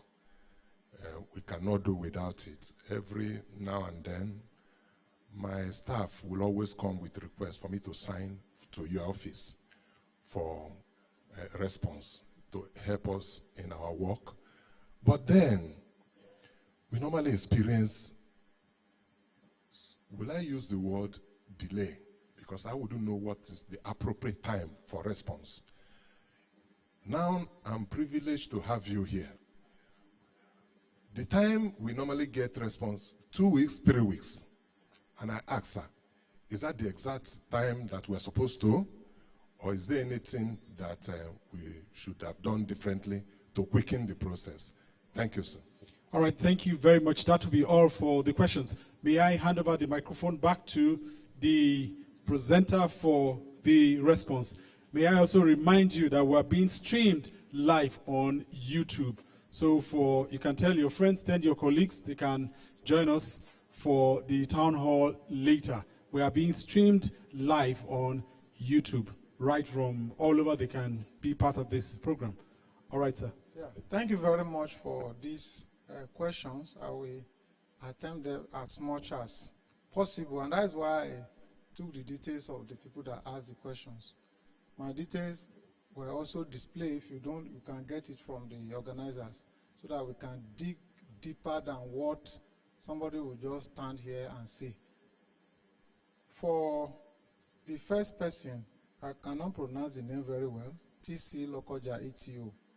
So you want work on data analytics, you observe some miss-up on the taxpayer. Is that not your concern? Thank you. You see, you cannot give what you don't have. I will explain to you the data we get and how they are on arrival. Banks push transactions to us with account number, and more than 80% of them, 90% does not have TIN. Are you listening to me? But you can be sure that it's no more enforced. Do you agree with me? And because of their competitive way of doing things, if I go to First Bank and it's asking me for TIN, and I go to Fidelity and they open the account, will I go to First Bank again? So they keep on opening and rolling out accounts without TIN. What do we do now? If you say, have they rendered return? They say they have rendered return. So what we now do is that we now pick this account number and name coming from the bank. Are you with me? We now pick account number and TIN coming from FIRS, and we start matching them one by one. So under that circumstance, it is not impossible that 1 out of 100, 1 out of 1,000, Olarewaju Saliu, Saliu Olarewaju, Ojogbede Ojogborun, Ojogborun Ojogbede, you know, the combination of somebody will put full stop, another person will put space. So in the process, it is not impossible. You know, if I tell lie, I will still die. If I say the truth, I will still die. Is it not better to tell the truth and die?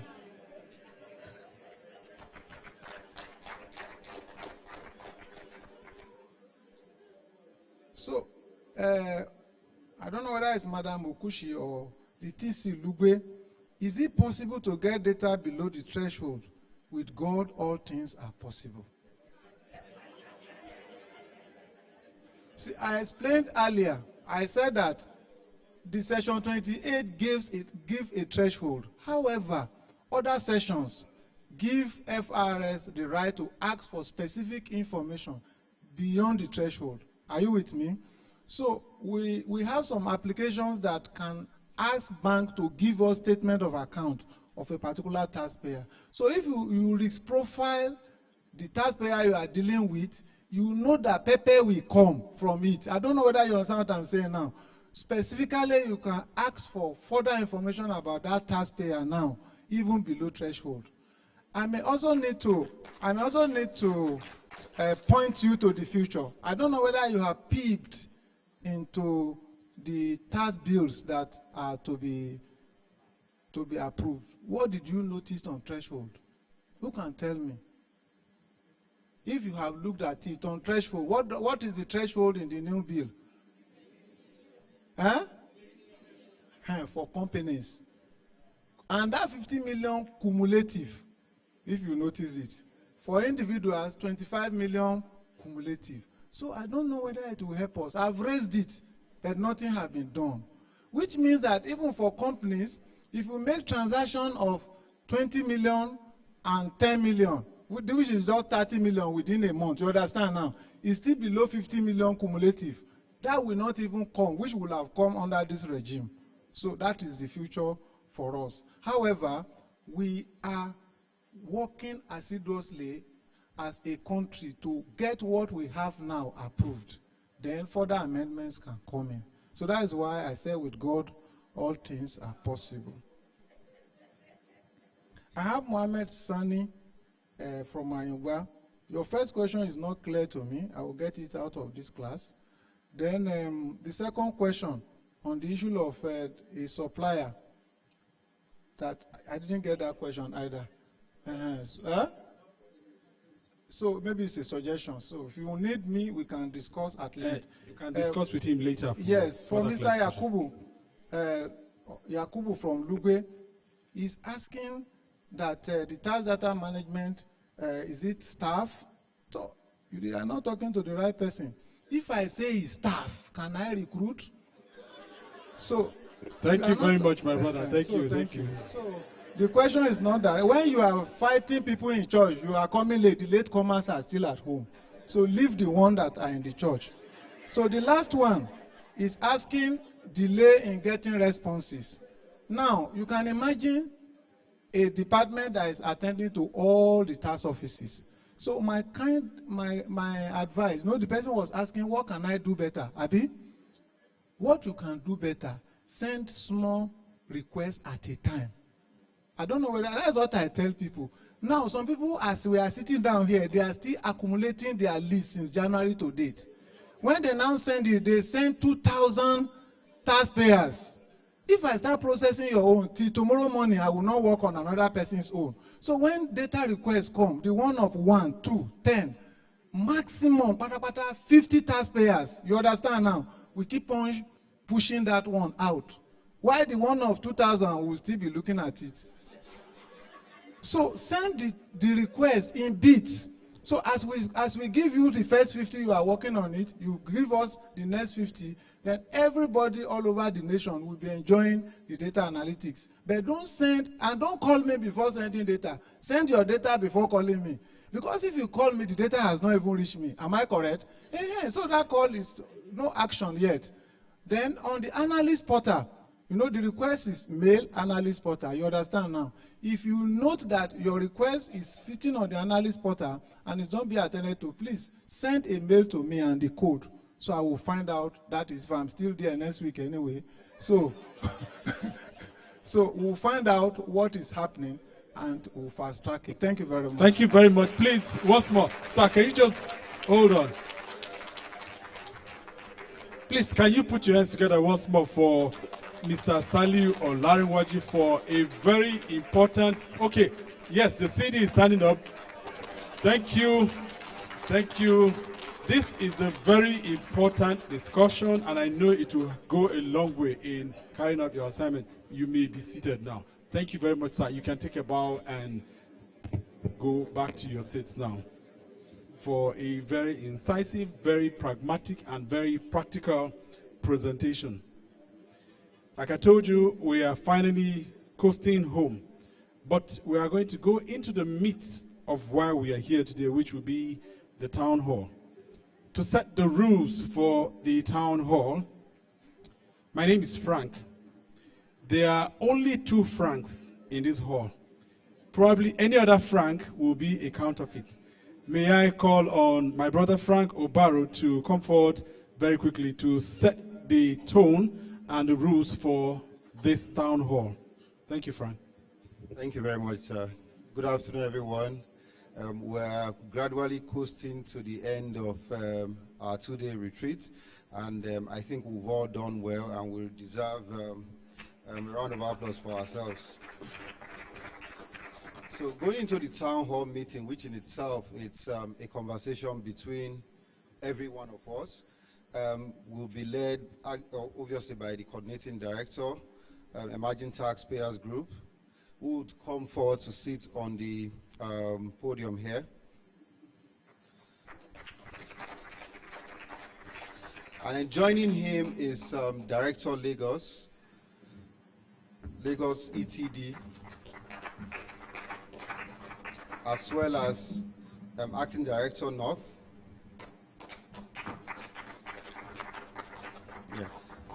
As you're all aware, we have the chief host, who is the coordinating director, but we also have the host or the co-host, who is our first lady and the only lady amongst the men.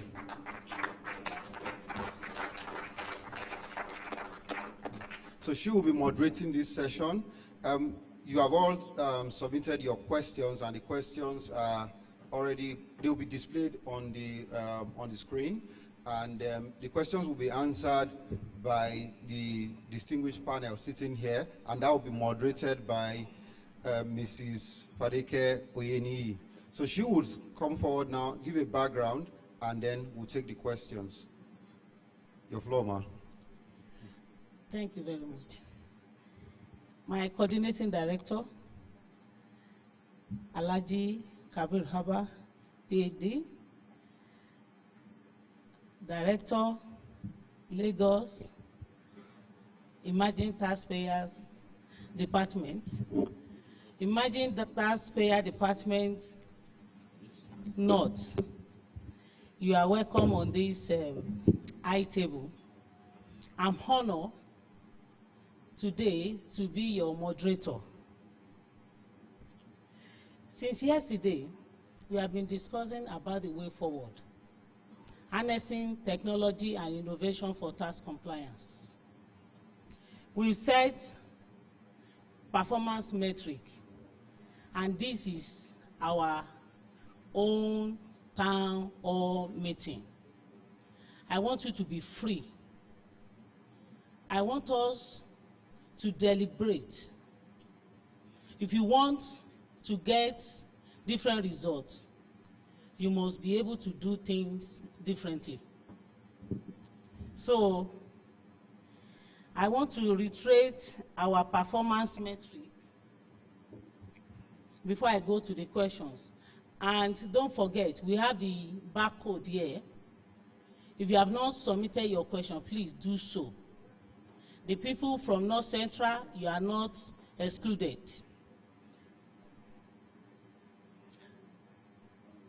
Our first performance metric is achieve 100% revenue targets assigned to the department, invariably assigned to the group. Ensure 100% filing compliance. We will need have 100% compliance, 100% filing compliance as at 31 December 2025. Ensure 100% conclusion of all approved audit cases. I hope head of tax audit, you are here. Ensure 100% reactivation of all allocated inactive cases.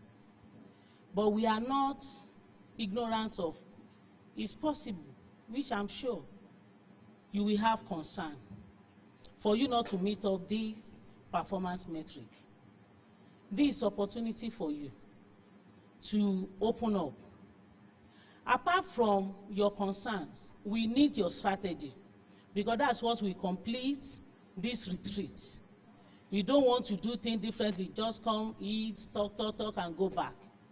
We must word the talk, and we are ready for it.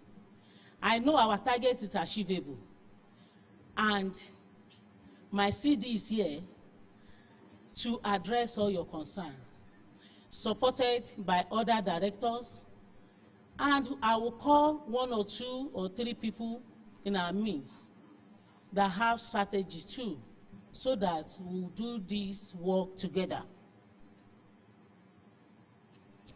And because I don't want you to repeat what we have discussed, we have been discussing since yesterday. We'll talk about our initiative for 2025. You remember, coordinating director mentioned the way forward, what we have been doing and way forward. We've done the engagement with external stakeholder. Even in FCT, we did more than 30 engagement stakeholder last year. And I believe other departments did the same. We engage tax audit peer review. We did award and recognitions and many, many other things. This year, we are talking about Operation Know Your Customer, Know Your Taxpayers. You remember some companies in this country, Nigeria, before your subscription expire, they will send messages to you that don't forget so. So we are going to that level. So at this junction, without wasting your time, I want to appreciate my CD once again for this rare privilege to anchor today town hall meeting.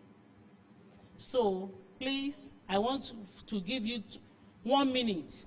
If you have not asked your question, please kindly, please give all the code.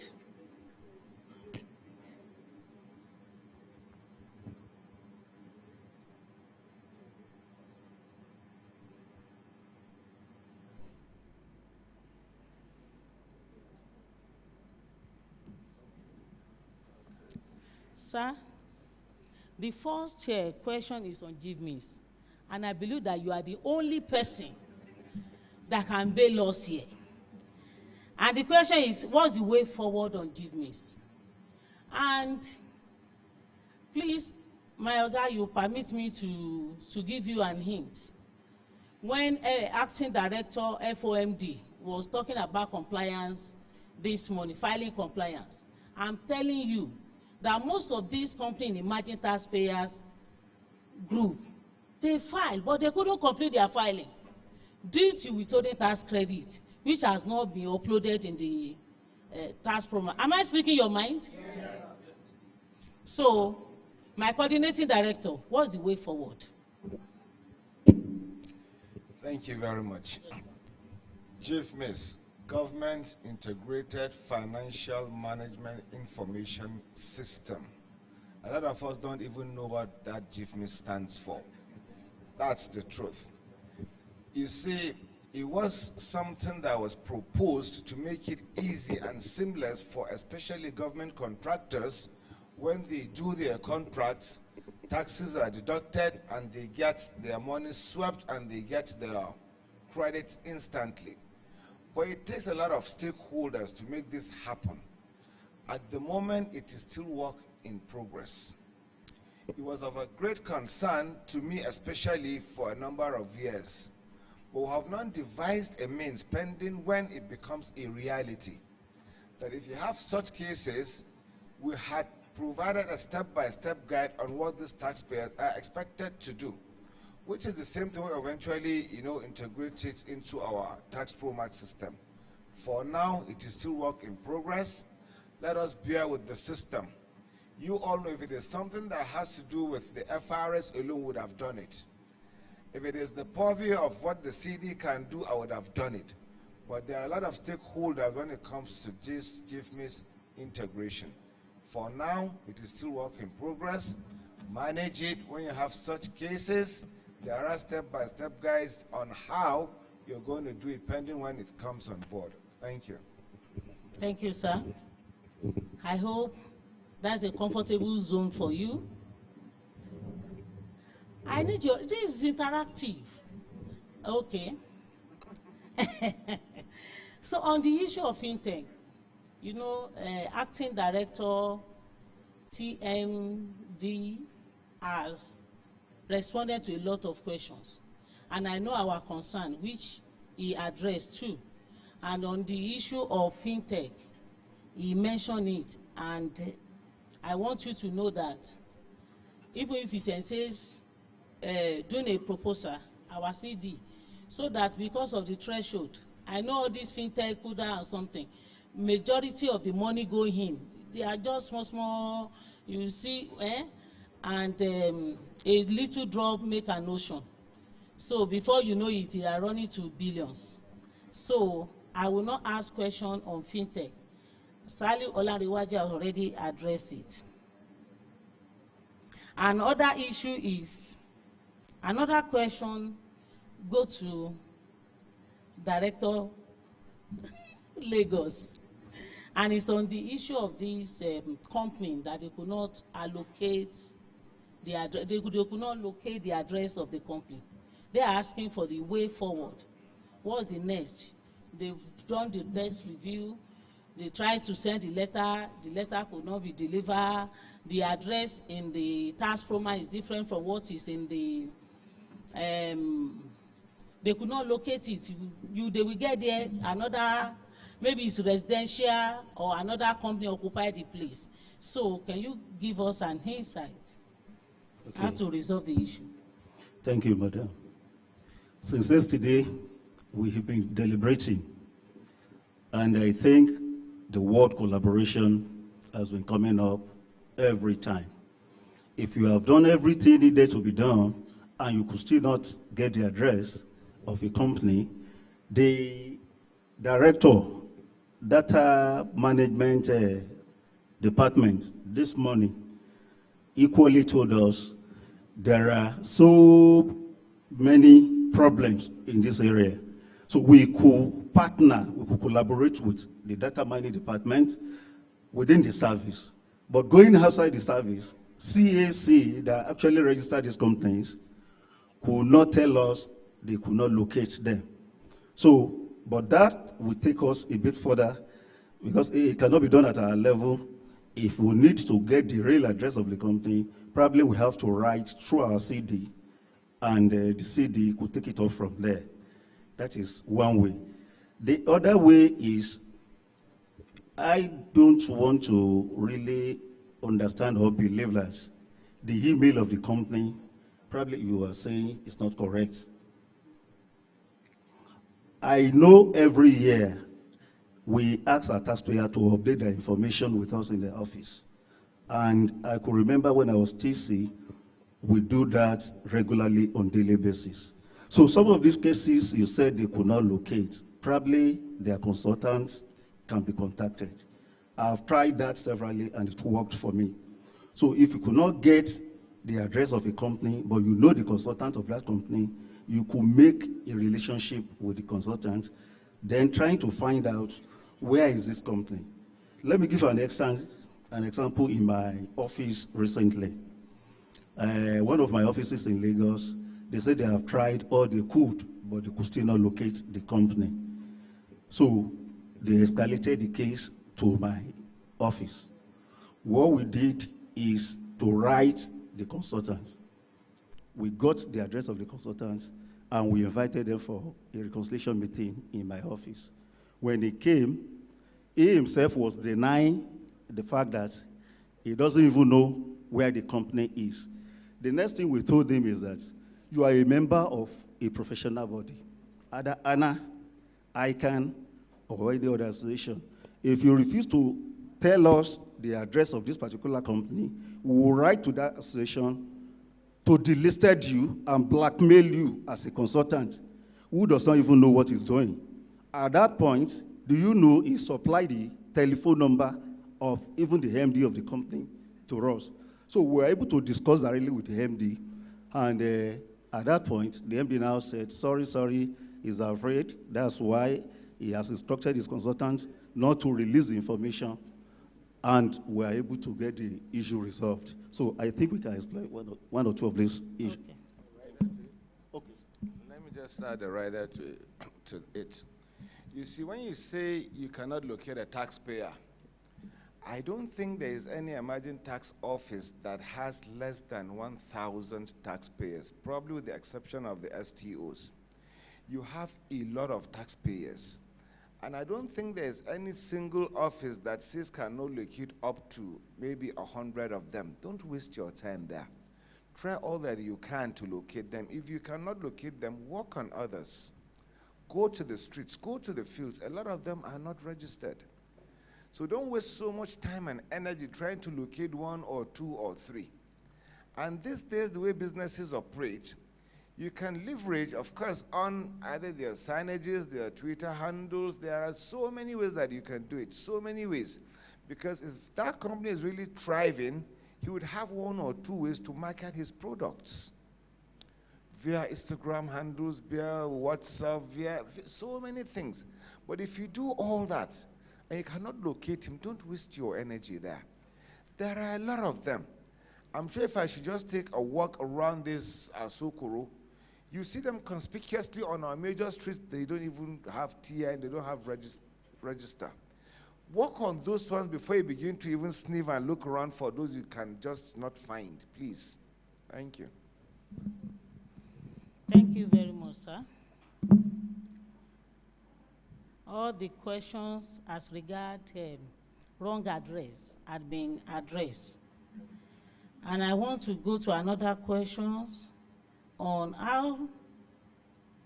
how should we classify taxpayer marked as comments who haven't started their business or lack bank account details. Yesterday, I mentioned about the data cleaning because I discovered that the way tax promos rather, classify taxpayer in the system is different from the way tax offices classify taxpayer. Yes or no? Because if you will open accounts, you have to be active. but that does not mean the company has commenced business. So what is going on tax administration 2.0 now, the issue will be addressed. I even got the information this afternoon from one of them that the issue of classification, commence, inactive, non active have been addressed.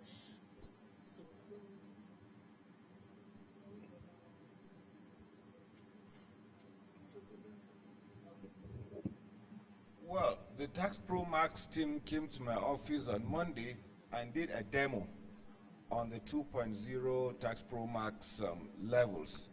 You are all going to enjoy it.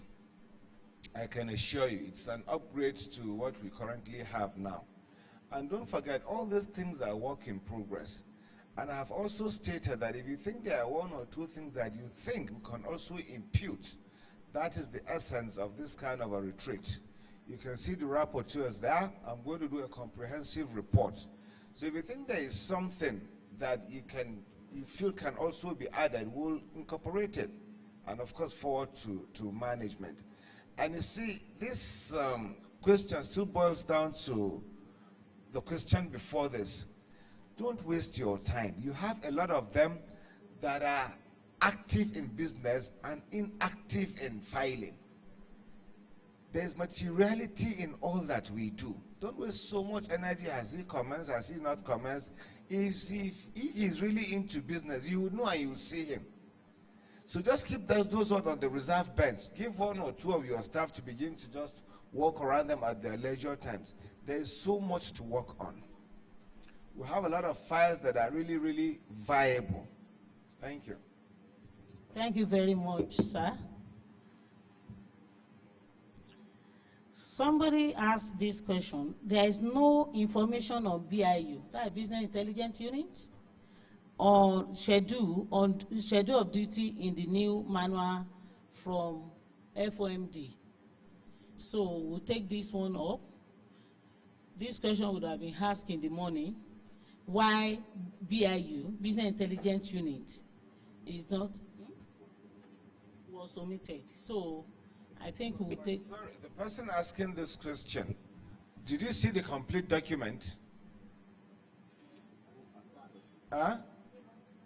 You said the schedule of duty for Business Intelligence Unit is missing, isn't it? So were you able to see the complete document for you to have seen or known that it is missing? That is one. Huh? The one they published, which one was that?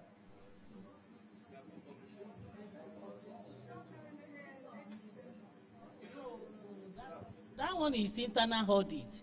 And don't forget something. The BIU is the last revenue accounting unit that was tax accounting that was renamed BIU.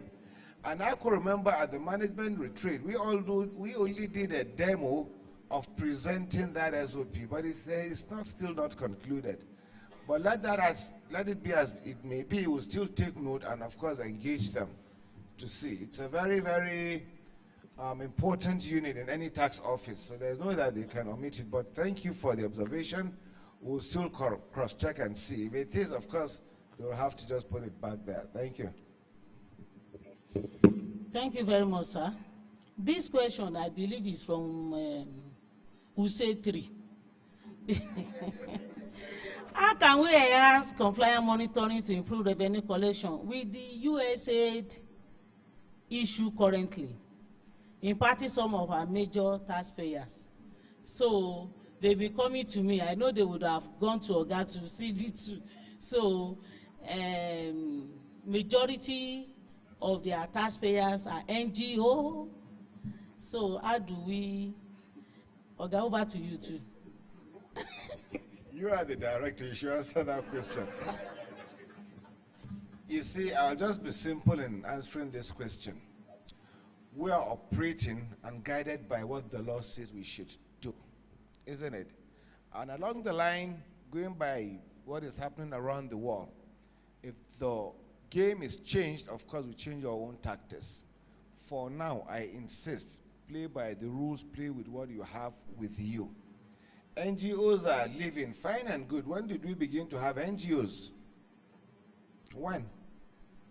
I remembered when I was a director, medium tax department as at that time, all the NGOs were centralized in the medium tax.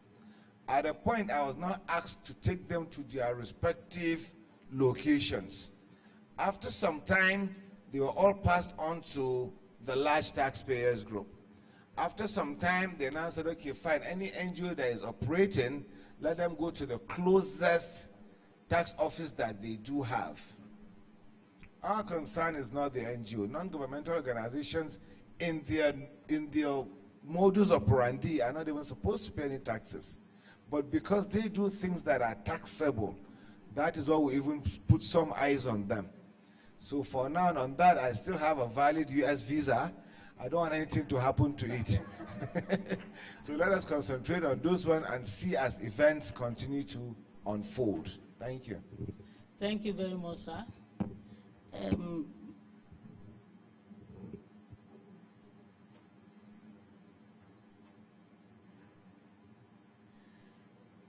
Director North, there's a question about the FIRS and EFCC engagement on the compliance of company in the state, Makurdi ETO.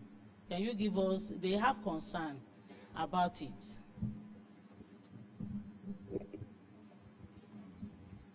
Good afternoon, my colleagues. There are organizations that are related to us in one way or the other. And EFCC, somehow, they are related to what we're doing in terms of making sure that the right thing is done and the right amount of money is collected. But they have to do it too in the right way, and they have to follow the right procedures. I don't expect EFCC to write to you in Boko or in Makurdi to handle or make any inquiry. They are supposed to write to the executive chairman if they have any concern or if they need any information. They will aid them in doing their work. So if you have received any letter which I have been seeing from EFCC, the only thing you're supposed to do is to write to me, directing the letter and telling me that this is the letter they have received. From there, I will take over. In FRS, we have a unit, Act 2, that is liaising with EFCC. So anybody that goes to EFCC on his own or is invited and is decided to honor the invitation is doing that on his own account. Act 2 is liaising with EFCC. So if there's any inquiry, if there's any issue they want from you, please direct it to a director. Your director knows what to do, and they will be referred to Act 2 or referred to the CD, and it will be handled. Thank you very much. Let me add to what he has just said. Similar thing happened in our jurisdiction in Lagos too. And some of my TCs called me. I told them, if anybody from EFCC is writing to you to supply information, disregard it. Or you write back that they should direct whatever they're asking for to the executive chairman of FIRS. The executive chairman, like he rightly said, Anti-Corruption Transparency Initiative Department is there. They are the one liaising with the EFCC. And we used to get direct requests from the office there in respect of whatever information anybody wants to know about any company being handled in FIRS. So, colleagues, let's be guided with the laid down rules and regulations. Don't let us cry more than the bereaved, so that at the end of the day, we won't be penalized for what is not our home. Thank you. So another rider to the rider. You see, this does not stop with the EFCC alone. Same thing with the ICPC, same thing with the RAMFAC. If you receive any letter requesting for any information, what should readily come to your mind is there is this oath of secrecy on the part of the taxpayers' dealings. On Monday, I received a letter from Sokoto Access from EFCC wanting to get some information about some taxpayers. The Sokoto office sent it to the state administrator, who in turn forwarded it to me. I had to call on Mr. Abu Lamba, if you all know him, because aside the Act 2, we have the SA on illicit financial flows now. So please be guided. If they write to you, you can just do a covering memo, forward to your director, who will in turn send it to either Act 2 or illicit financial flow. If you are not in this jurisdiction, probably those brothers from the North Central offices, if they keep on pestering you, tell them you don't have the powers and authority and even access to such informations, but that they should channel such requests to the headquarters. Thank you. Okay, thank you very much. In line, another questions. In line with voluntary compliance and ease of filing of tax return, can the service provide the option to file returns both manually and online based on choice? Let me take that question. So we are working toward, we are already filing, we have e-filing. So taxpayers should file online. But in case, because this download, option of download, they will not download complete accounts. So there is nothing for you to review. So for that, you can have the taxpayer to forward their manual hard copy of the account. And I've seen situations where what the tax computed in their own hard copy is different from what is in the tax promise. Yes or no? Have you not seen something like that? So, you know, we cannot now ask, have open end that all the taxpayers should file hard copy. No. But when you examine, you are doing your desk review, you discover that there is an issue, you can ask. It's part of requesting for additional information. Please, okay. A rider to what she said. I remember when I was in the light tax office, as most of our customers, they do file online. In fact, it has actually started in that office. File of returns online started from the light tax office. So, in the course of our examination, most of the times, we discover that incomplete information are being filed online. What I wanted to say now is we should try as much as possible to establish relationship. Taxation is relationship, relationship is taxation. When you have a very solid relationship with your customer, you may not necessarily call even the owner of the business. It could be an insider. Oh, my brother, I am working on your file, and I discovered that probably it was an oversight or an error. There's a way you put it across to the person. And instead of asking them to bring the hard copy, we have an email. Could you please let me forward the recently submitted account or recently filed account on a tax promise platform to this particular email? Or you can even establish a relationship with the consultant. Some of them, they are our friends and they are partners in progress. So relationship is key in what we are saying. It is not you that will fight with everybody. If this one comes around, you fight. That one comes around, you fight. At the point when you will need them, they won't be ready. They won't be there to assist you. So let's establish relationship with all our stakeholders, internal and external. Thank you. There is one question here. How can FIRS leverage mobile technology to enhance tax payments convenience? Director, Emerging Taxpayer Department, North.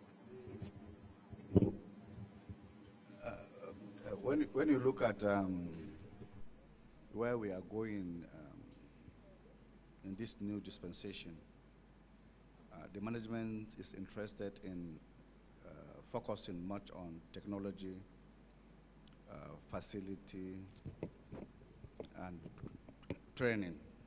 These are the three core areas. The FIRS management is focusing, the chairman is focusing, everybody is focusing. So technology is something that we just cannot do away with it.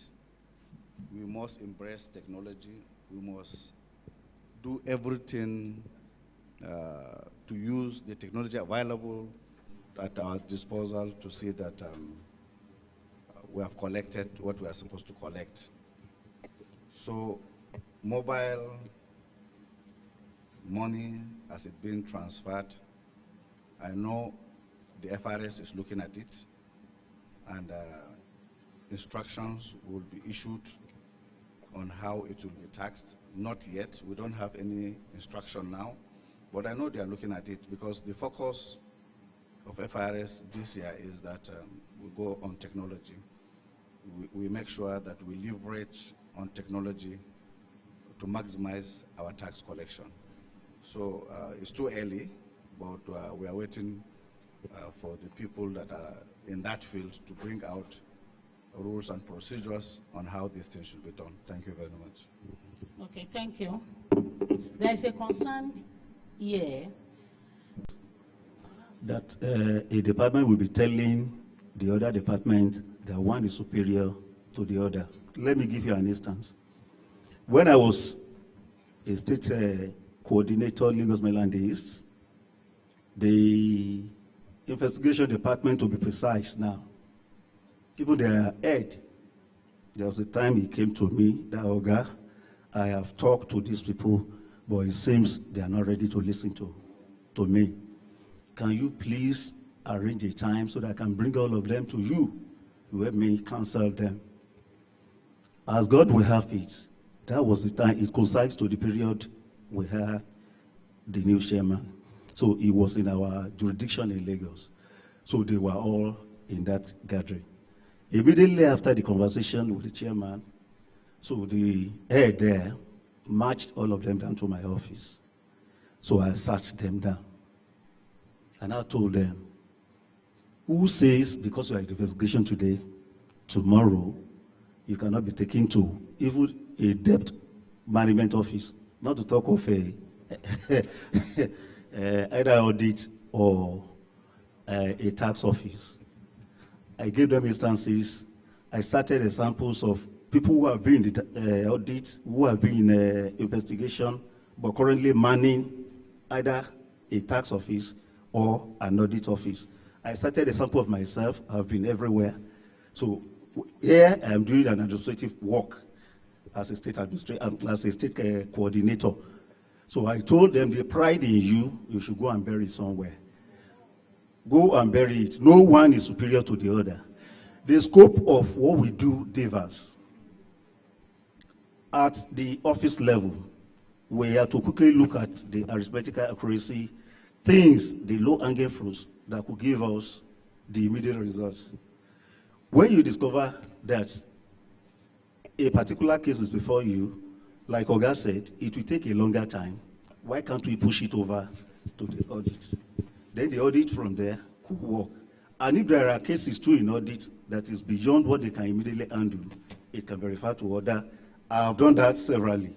My audit will always refer cases. And Oga is you can bear me witness, we have referred cases to even International Tax Department, Transfer Pricing Unit, and so many other function in the service.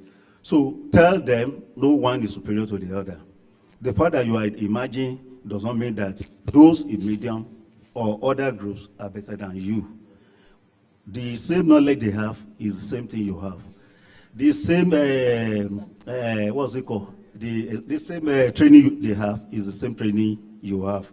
All you need to do is to further develop yourself personally so that for every challenge, you can rise above it. Thank you.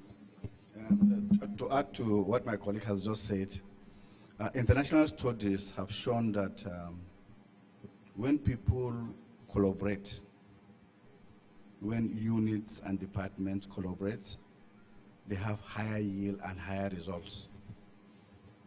And when there is disregard and disrespect for others, there's lower yield. So it's very important that you collaborate, you work together. We are all having FIRS ID cards, and all we take is what the percentage of what we collect to take care of our expenses and our salary. So the more we collaborate, the more money we have, and the more things we do. So please, I don't expect us at this level to be talking about you are in audit, I'm in tax office. We should work together as team, form synergy, strong synergy, and we will have result. We'll have strong result. Because if the tax controller and head of audit at this level are thinking like that, what do you expect staffs that are working under us to think? Please, you should be above that. And as my colleagues have already said, you are not permanent. It's not written in your ID card that Bello Sadiq, Federal Revenue Staff, audit. No. It's not, gentlemen. So let's be civil, let's respect each other, let's collaborate, let's work together and get results. Thank you very much. Thank you. Let me also add my voice to that. You see, when I was a state coordinator, as at that time, state coordinators are in charge of the TCs, and they also do some kind of audits and reviews. And by His grace, all of us seated here, all the four of us were once state coordinators. And as God will have it today, they are, or rather we are, directors. Under her, she has audits, she has tax officers. Same thing, same thing, same thing. Do you see any difference between your TCs and your heads of audits? I don't. Amongst you people seated here, my eyes can readily land on Mr. Tanko. There was a tax controller when I was a state coordinator then, and he has worked in audit. Who else? I mean, to me, with all due respect to heads of audits, it is even more difficult to be a TC than to be a head of an audit. In 2010, when I was transferred from the headquarters to regional audit as the head, the complaint that I asked them was, sir, I don't have any experience in audit. And they have posted me as a senior manager to be head of a regional audit. He now said, go and leverage on their experiences there. It's nothing to really worry about. And I was now posted. Within the next few months, I was a master there. I remembered my brother, Mr. Tugbade, he's now retired, a chartered accountant of repute as at that time. We begin to, you are not chartered, I say, yes, I'm not chartered, but let's put it on the table. You'll be like, Abba. And I'll have the spirit argument over him. It all depends on how you take the job. To me, there isn't any superiority there. Whether you're in audit, whether you're in, what do you call it, in office. Look at Angu, you're a tax controller now. Where were you before then? He was even in investigation. And don't forget, anybody that is in audit, it is only that those in operations tend to undermine themselves. But you are the owners of the fire. They're only helping you, they're only assisting you. You just heard from Matthew's presentation this morning. Even investigation, there has to be a referral from you to help you work on this taxpayer. The tax controller is a king. Look at a tax controller. You're controlling. So there shouldn't be that dichotomy. And for directors, please, I want you to sniff around and get those bad eggs that are bringing this kind of issues amongst us. They probably do not belong to emerging taxes group, and I don't think my other colleagues will tolerate such kind of people. So please try to sniff around and get people trying to say that they are superior. Haven't we seen the lords in the service that were posted to training school in the past? Haven't we seen them? So what's the big deal there? Thank you. Thank you very much, sir. Another concern here is, can we enable complaint module on tax promise to enable taxpayers log in the complaint directly instead of visiting office? The resolution time in tax promise situation room, which is the complaint app, I believe that 2.0 will definitely address all the issue on tax promise. And you ask when the 2.0 will roll out. Don't worry, within few weeks. I told you that the team was in my office on Monday. And what I told them that, okay, please, when you want to deploy this thing, kindly engage us. And of course, they now promised to do so. So when they want to do, my only advice to you, remember what Dr. Iri said, even in nonsense, there is sense there. So when they are presenting this thing, you understand, be open. How do we do this? How do we do that? Where is Nosa? Nosa was with me when they came to do the presentation just 2 days ago. And as soon as they started, with every statement I was interjecting. They said, no, we have done that. We have done this. Okay, we'll do this. We'll do that.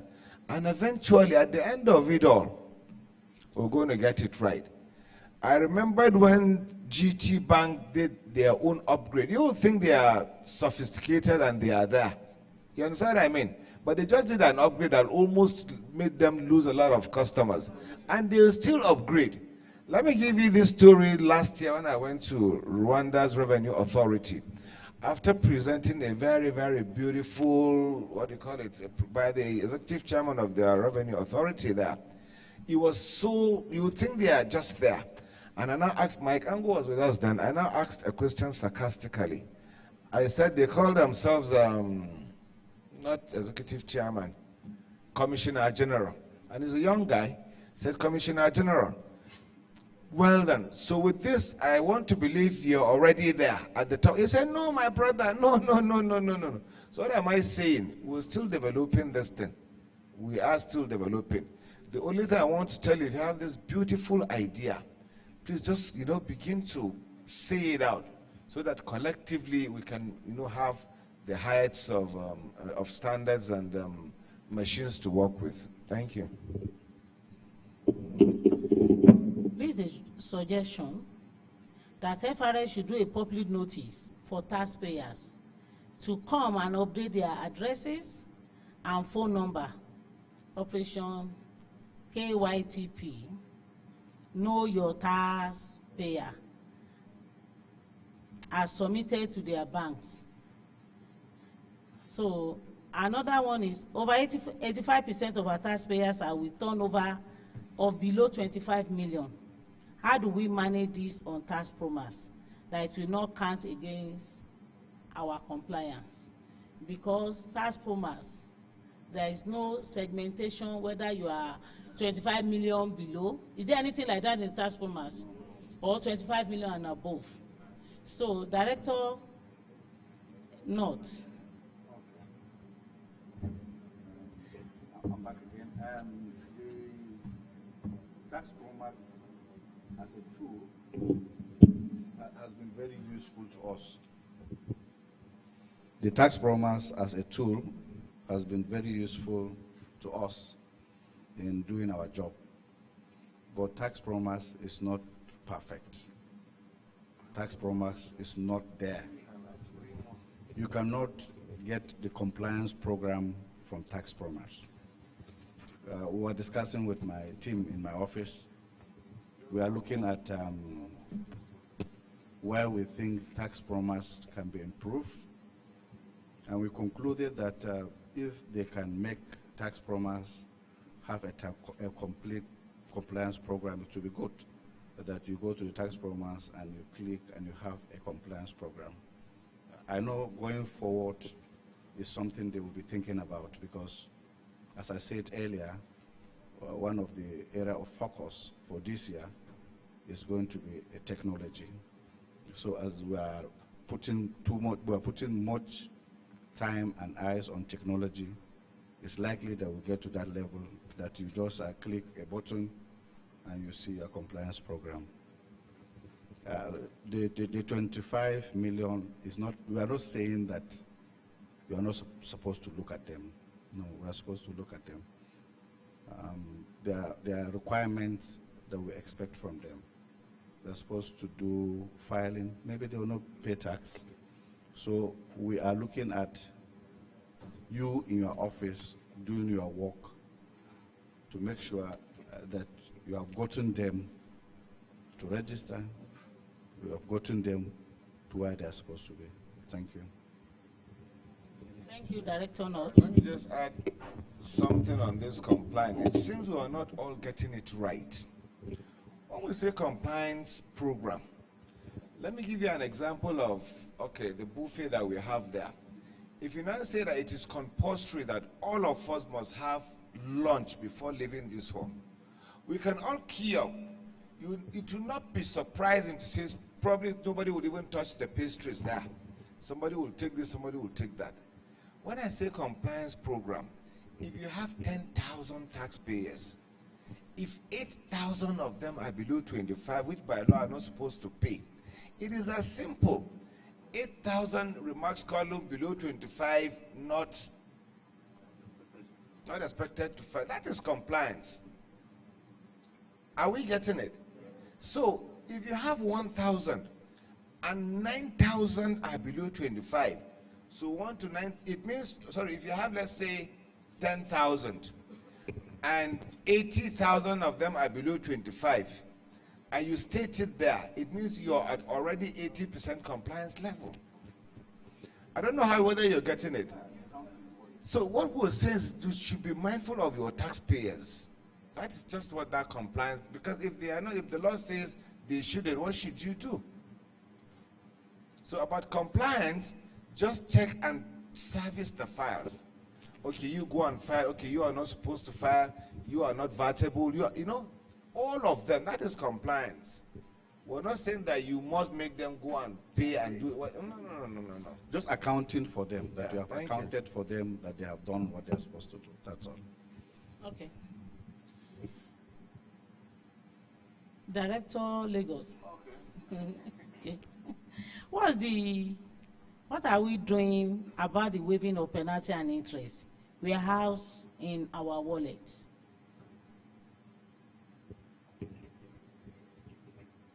Anyway, I will try to answer, but Oga is here to give the final answer on that. Because just 3 days ago, or say last week, there was a request for the waiver of interest and penalty from one of the big five sent to the office of the executive chairman. From there, they minuted to our CD, and the CD minuted down to me to take action and get back to him. When I got that thing, I look at the whole thing. Do I have the power to tell the company not to pay interest and penalty? I said no. When I've answered that, I did not stop at that. I later called Oga. I said, this person that is asking, I don't know. I think it's an audit assessment. And my auditor said, as at the time they were holding the reconciliation meeting, they were consistently reminded that whatever liability they generate for them, if they don't pay on time, or for the back years, there will be attendant interest and penalty attached, which they all signed, even their minutes of reconciliation, and they agreed to. But suddenly, you know, they are smarter. They thought they are smarter than we do. So they turned around, they went and paid the principal and started pleading for the waiver of interest and penalty. So in a nutshell, I wrote a letter. I asked Oga, this is my position on it. And he said, I should go ahead. So we actually declined the waiver of that interest and penalty. So what am I saying? I don't even think in the past I used to hear is the board that has the power to waive the interest and penalty. Through the management, probably they will recommend to the board of FIRS. So I don't know whether it has changed, sir.